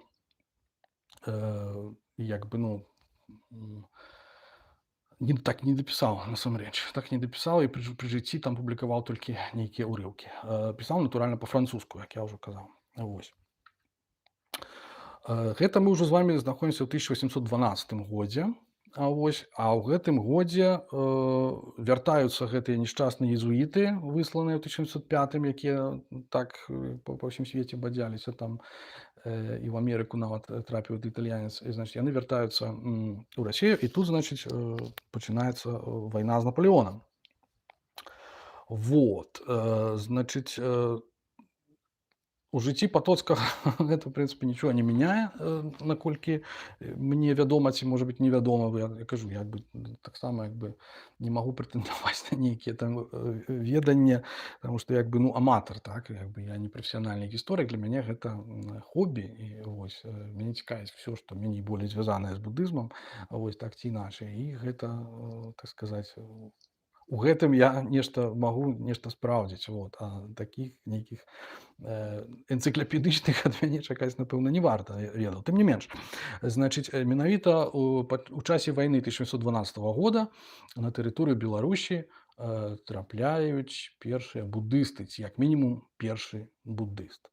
Вось. Калі вы памятаеце, калі я зачытваў, значыць, урывак з нататкаў Патоцкага з падарожжа па Астрахані, так сказать, па Волзе, там ён, значыць, якраз праязджаў міма вострава, значит, яшчэ раз зачитаю, значит, на котором поразило нас нечто весьма примечательное. Это был прекрасный дом, недавно построенный калмыцким князем, имя его Тюмень. Ему первому опротивила жизнь кочевая. Однако ж он все еще и ныне проводит часть лета под палаткою и остался верным ламайской религии. Так вось гэты калмыцкі будыйскі князь, хутчэй за ўсё, вядзецца гаворка пра Серебджаба Тюменя. А Серебджаб Тюмень гэта калмыцкі князь, які камандаваў так званым другім калмыцкім палком, конніцай, ну, традыцыйна, калмыцкая конніца на службе, так сказать, у расійскай дзяржавы. Вось, і ён удзельнічаў у вайне 1912 года. І гэты полк уваходзіў у трэцюю армію Тармасава. Хто ведае, што такое за трэцяя армія, так сказаць, гэта якраз армія, якая была раскватараваная, так сказаць, фактычна на мяжы паміж Украінай і Беларусю, вось, і баявыя нейкія дзеянні вяла на Берасцейшыне, а потым у раёне там Бярэзіны, і, так сказаць, калі Наполеон уже пачаў адступаць, то яна далучылася, так сказаць, да пераследу, а в прынцыпе ейнай задачай это была такая нібыта рэзервовая, нібыта такая, як сказаць, армія, і ейнай задачай было, так сказаць, не прапусціць французаў ва Ўкраіну. Вось, у 1912 годзе. І вось частка этой арміі быў гэты калмыцкі полк на чале з гэтым князем. Вот. Гэты полк отлично действовал при Пружанах и Подгородечно. Вось. Потым был переведен в корпус графа Остенсакена, был в боях с французами при Березине и при Плещеніцах. Вось. Фактычна потым ён, як сказаць, удзельнічаў у паходзе расійскіх войскаў у Еўропу. Я не ўпэўнены, ці дайшоў ён да Парыжу. Гэта можа быць асобнае яшчэ даследаванне, но это хутчэй даследаванне такое, можна сказаць, з калмыцкай гісторыі. Вось, якая таксама, дарэчы, надзвычай цікавая. Вот. Але факт той, што пацверджанне таму, што ён сапраўды быў будыстам, это тое, што ў 1814 годзе ён заснаваў хашыутаўскі хурул. вось, где хранилось желтое знамя с изображением бога Дайчин Тенгри. Вось. Бутовскі Хурул гэта такі храм у Калмыкіі, храм перамогі. Так? Значыць, адзін з першых, по-моему, там наогул будыйскіх храмаў, хаця пабудаваны ў такім праваслаўным стылі, вось адзін з першых будыйскіх храмаў там на той тэрыторыі. І значыць, у 1917 годзе ён быў дабудаваны. Вось Серебжап Тюмень, вядома, што далей працягваў жыць у Калмыкіі і што падчас сваіх падарожжаў па Расіі яго наведвалі Александр фон Гумбольдт у 1829 годзе і нават Александр Дюма у 1858. Вось. То бок, як бы знакамітая таксама каларытная пастаць гэты Серебджап Тюмень не менш за, я думаю, Патоцкага. Дык вось гэтыя самыя калмыкі, якія падчас вайны у 17 стагоддзі як бы паміж Рэччу Паспалітай і маскоўскім царствам, значыць, яны дзейнічалі толькі на тэрыторыі Украіны, вось, а разам з украінскімі запарожскімі казакамі, то вось ужо ў 1812 годзе яны трапілі і на беларускую тэрыторыю, трапілі ў Беларусь. Вось гэта мы можам сабе адзначыць як такі цікавы, кур'ёзны, як бы гістарычны факт, адзін, так сказаць, з прыкладаў кантактаў паміж Беларусю і будызмам, гэтым разам ужо такім як бы кантактам непасрэдным. Вось, ну, гісторыя такая штука, да?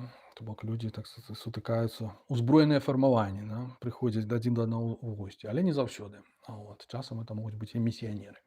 Вось. Такім чынам, ну, я думаў яшчэ наконт таго, ці варта нам заглыбляцца там у далейшую, там крышку навейшую гісторыю там тых жа калмыкаў, ці іхніх дачыненняў там з беларусамі. Можа быць, і не варта, таму што такі як бы вельмі такая тэма, ну, я ў ёй абсалютны, прынцыпе, прафан, як бы яна такая, ну, складаная, это трэба доўга рыхтавацца. Вось, ну, складаны лёс быў у калмыкаў фактычна ў 19-20 стагоддзі. Вось гэты іхны сыход 1951 года фактычна паўтарыўся зноў, таму што Сталін выслаў іх у Сібір за калабарацыю там нібыта з немцамі і так далей.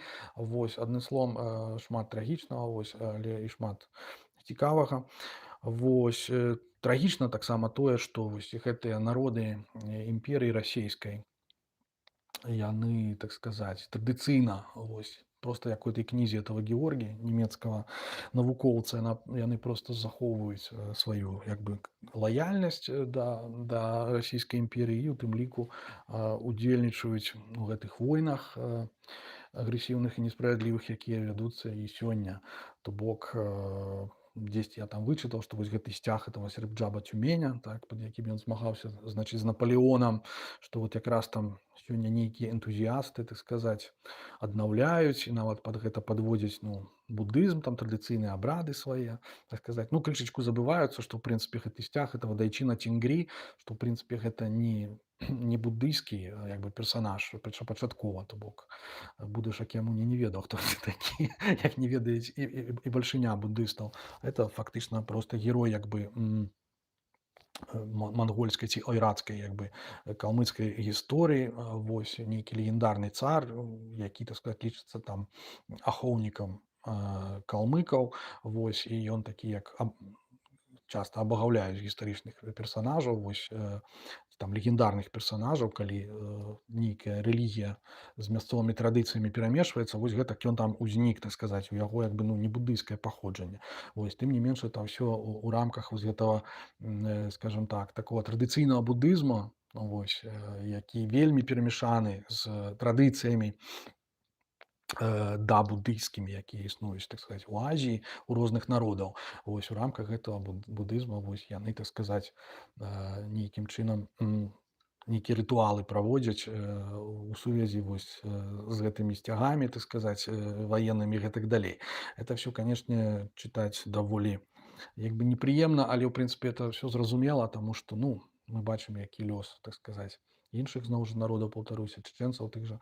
Вось, што як бы як бы нацыяналізм і наогул гэты калектыўны эгаізм, так, яна як бы пад сябе часта падводзіць самыя розныя такія ідэалагічныя падмуркі, вось, і злоўжывае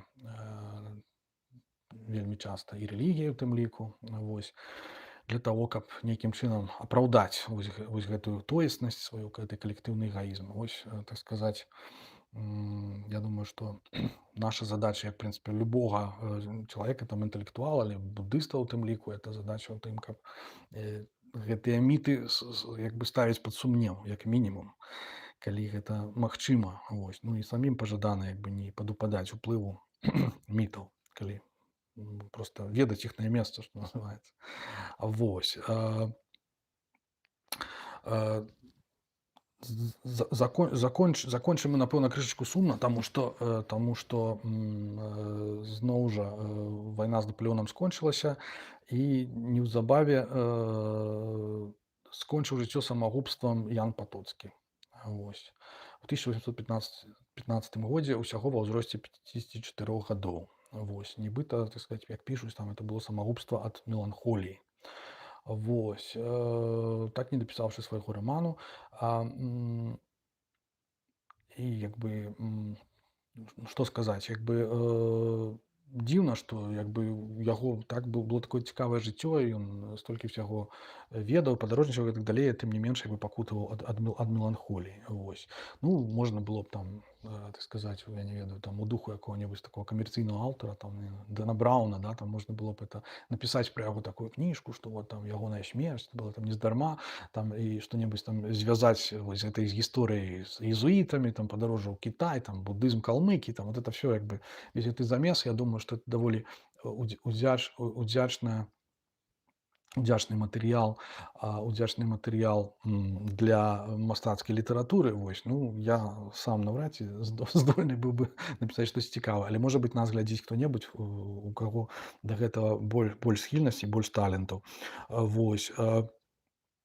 Значыць, пра Патоцкага пэўны час як бы, ну, нават забылі, да, пасля ягонай смерці. Вось. Нешматлікія яго памяталі. Вось вельмі добра да яго ставіўся такі Юліус Гайнрых Кляпрот. Это быў такі нямецкі навуковец, які ў маладосці пазнаёміўся з Патоцкім. Вось. Быў чальцом гэтага пасольства, то бок яны шмат часу разам праводзілі і пасябравалі, і фактычна Кляпрот быў яму вельмі ўдзячны потым у сваім жыцці, так сказаць, за свае навуковыя зацікаўленасці. То першыя крокі менавіта Патоцкі дапамагаў яму зрабіць. І, значыць, настолькі ён яго, значыць, паважаў, што, як піша Котвіч, у 1824 годзе Кляпрот выступіў з прапановай увечніць імя Яна Патоцкага ў назве групы выспаў у Жоўтым моры, якую Кляпрот адкрыў на мапе Кітаю, створанай еўрапейскімі місіянерамі. Згодна з гэтай прапановай на мапах, збольшага расійскіх, з'явілася імя нашага земляка Патоцкага. Аднак гэты прыклад не знайшоў шмат паслядоўнікаў. Кляпрот не быў прызнаны адкрывальнікам выспаў, якія ўжо былі вядомыя еўрапейцам і на якіх ён сам ніколі не бываў. Вось. Ну, ён вырашыў зрабіць такі прыгожы жэст, што проста вывучаў нейкія мапы, знайшоў нейкія выспы, якіх не знайшоў нібыта на іншых. Вось. І вырашыў, што гэта будуць выспы Патоцкага. Вось. Ну, як бы не ўдалося яму так зрабіць. Вот. Это для этого трэба адкрываць там нейкія метэарыты, каметы, там штосьці яшчэ. Вот. А з астравамі это ўсё не так проста адбываецца. Значыць, у мемуарах згадвалі потым пра Патоцкага, напрыклад, такі мемуарыст Філіп Флігель, расійскі мемуарыст шведского походження, писал, что в исторических и других изысканиях своих Потоцкий был упорно трудолюбив, как немец, а в заключениях, кои выводил он из своих открытий, легкомыслен, как поляк.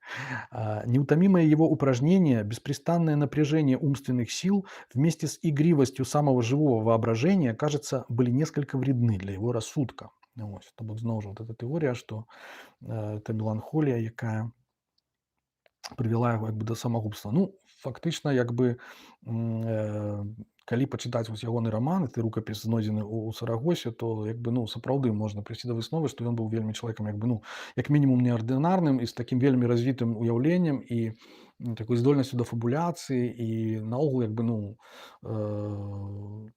цікавай быў псіхічнай арганізацыі чалавек, так. Вось і што як бы урэшце гэты менавіта гэты раман не скончаны, ён якраз яму і прынёс як бы неўміручасць так званую, да, як бы славу, а не зусім там нейкія вось гэтыя выспы, якія там прапаноўваў назваць кляпрот ягоным імем. Вось.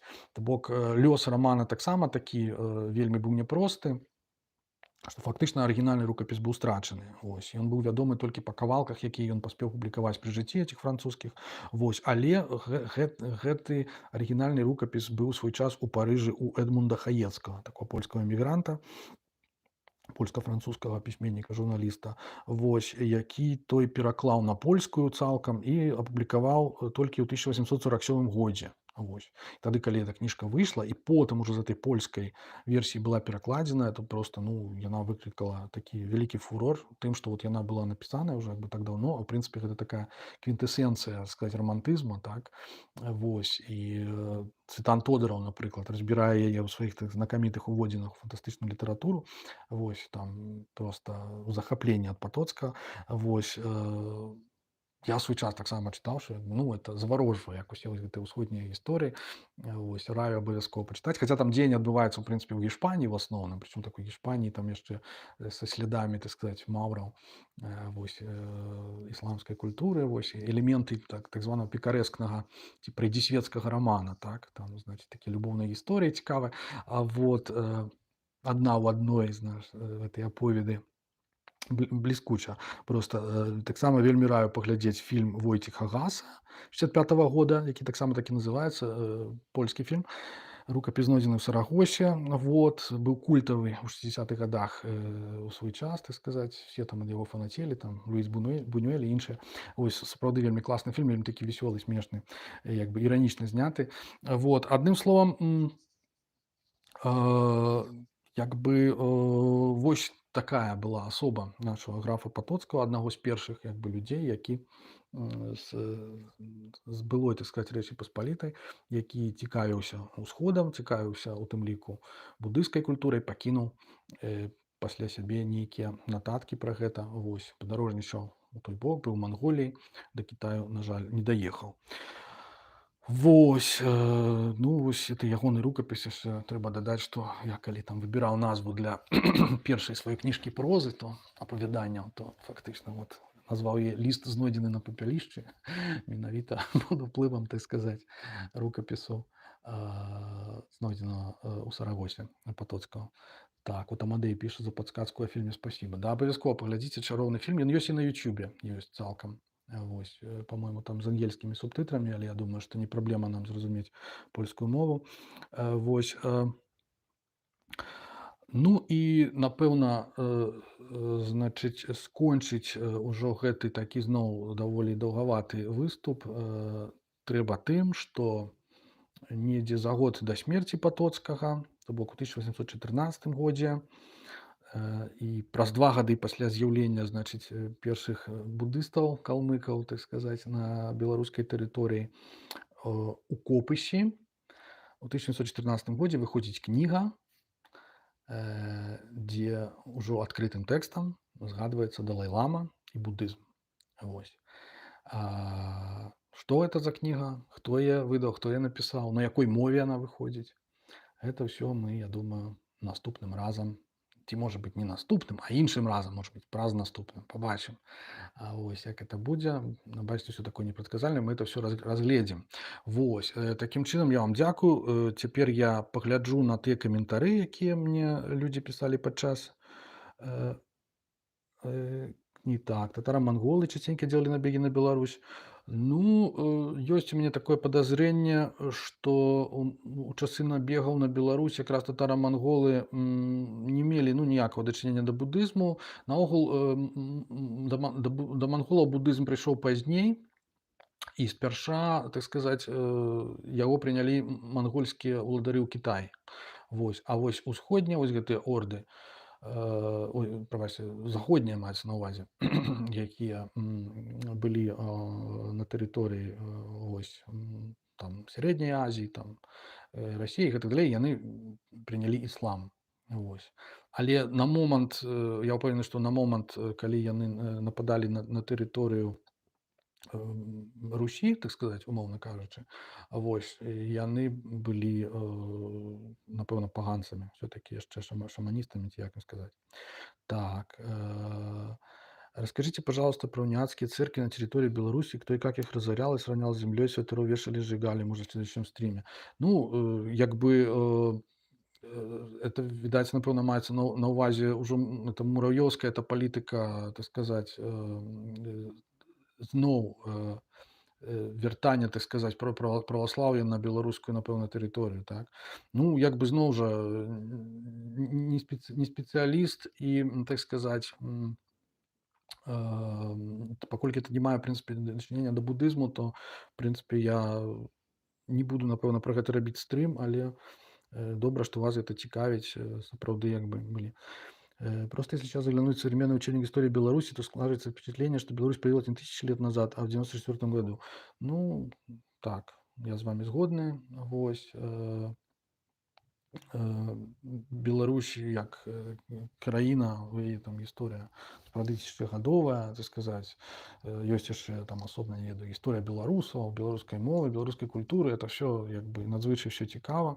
Вось, сапраўды. Я вельмі рады, што ў некаторых, ну, як бы я таму так і сфармуляваў вось гэтую тэму гэтага цыклю Беларусь і будызм. Таму што я ведаю, што проста так зацікавіць беларуса будызмам без дачынення да нашых актуальных вот пытанняў, якія мы сёння вырашаем, вызначаемся, так, менавіта той жа беларускай тоеснасці, чагосьці это даволі непроста. Вось, таму, так сказаць, я рады, што магу спалучыць нейкія там свае веды там з беларускай там гісторыі, якія там яшчэ ў мяне недзе засталіся, якія калісьці там нахапаўся па розных кніжках, вот, з нейкімі такімі сваімі новымі такімі набыткамі, якімі я вот цяпер вот чытаю ў сувязі с тем же буддизмом. Ну, вот.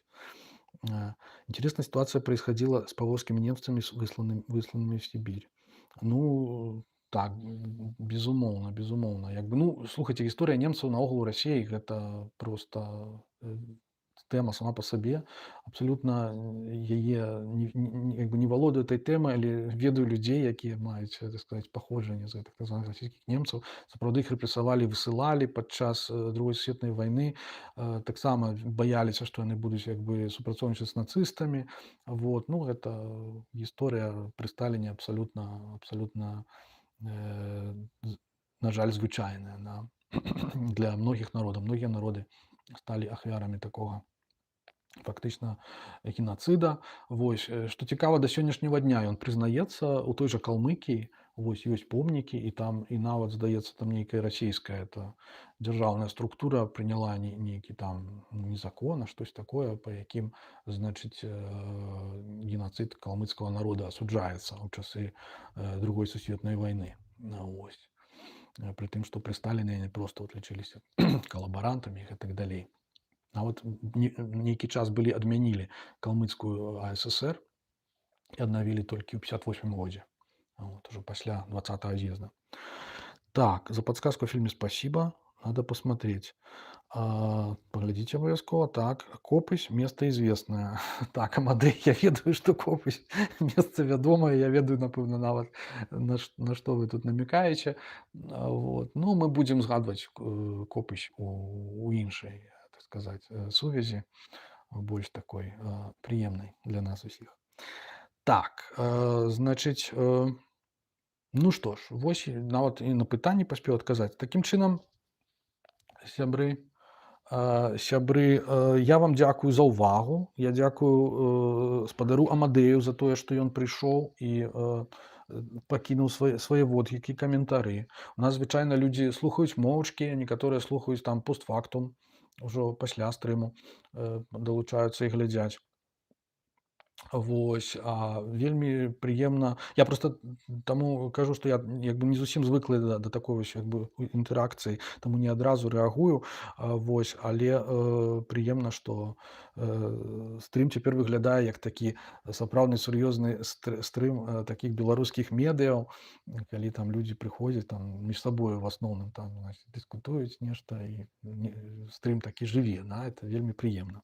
Вось, добра, сябры, тым не менш, вось, у нас усіх ёсць іншыя, я думаю, зацікаўленні, заняткі, абавязкі. Вось, сёння, праўда, нядзеля, выходны дзень. Я зычу вам, каб вы яго добра правялі. Вось, нагадваю вам, што ў нас панядзелак заўсёды медытацыі, а 6 па Менску, не, збрэхаў, а 7? А 7 па Менску. А 7 па Менску, сябры. Вось, а 7 гадзіне па менскім часе онлайн-медытацыя ў маім Фейсбук, значыць, Фейсбуку і тэлеграм-канале ёсць спасылка. Можна абсалютна вольна далучыцца. Вось, тэлеграм-канал Будадгарма па-беларуску альбо тэлеграм-канал Макс Шчур. Проста можна паглядзець. Вот, адным словам, дзякуй вам. Вось. Было непроста. Я ведаў, што будзе непроста. Але тэма настолькі пытанне аб адэмізацыя буддыйскага вераіспавядання. Ну, так, я скажу так. Можна так сказаць, таму што я ўжо недзе 7 гадоў як практыкую буддызм у адной дзенавай школе карэйскай. То бок, так, можна сказаць, што я афіцыйны чалец буддыйскай суполкі. Але у Беларусі багата буддыстаў. Вось, не так шмат, праўда, беларускамоўных буддыстаў. Вось. Ну, это з прычын, пра якія мы казалі ў тым ліку ў гэтым стрыме, прынамсі у першай частцы. Вось. Але хапае у нас буддыстаў. Вось. Я, праўда, у нас большасць людзей пераймае буддызм зноў жа такі, напэўна, з Расіі, хаця хапае буддыстаў у Польшчы. Вось. Але так выйшла, што я ўжо доўгі час жыву за мяжой у Чэхіі, і я ўжо тут пачаў цікавіцца і практыкаваць буддызм, і большасць крыніц, якія я ўжываю, это яны чэшскамоўныя, англамоўныя, вось часам расійскамоўныя, якія я выкарыстоўваю і ў гэтым стрыме. Вось. Таму так, я буддыст, і медытацыя, якая адбываецца а 7 вечара, яна па-беларуску. Вось, добра, сябры. Я буду развітвацца. Чэхія — это добра, піша Амадэй. Ну, неблага.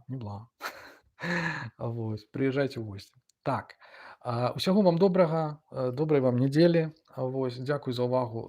Не ведаю, калі будзе наступны стрым, але паведамлю ў час. Спадзяюся, што месяц, 1,5-2, і мы ўбачымся з новай тэмай. Усяго добрага, заканчваю стрым. Шчасліва.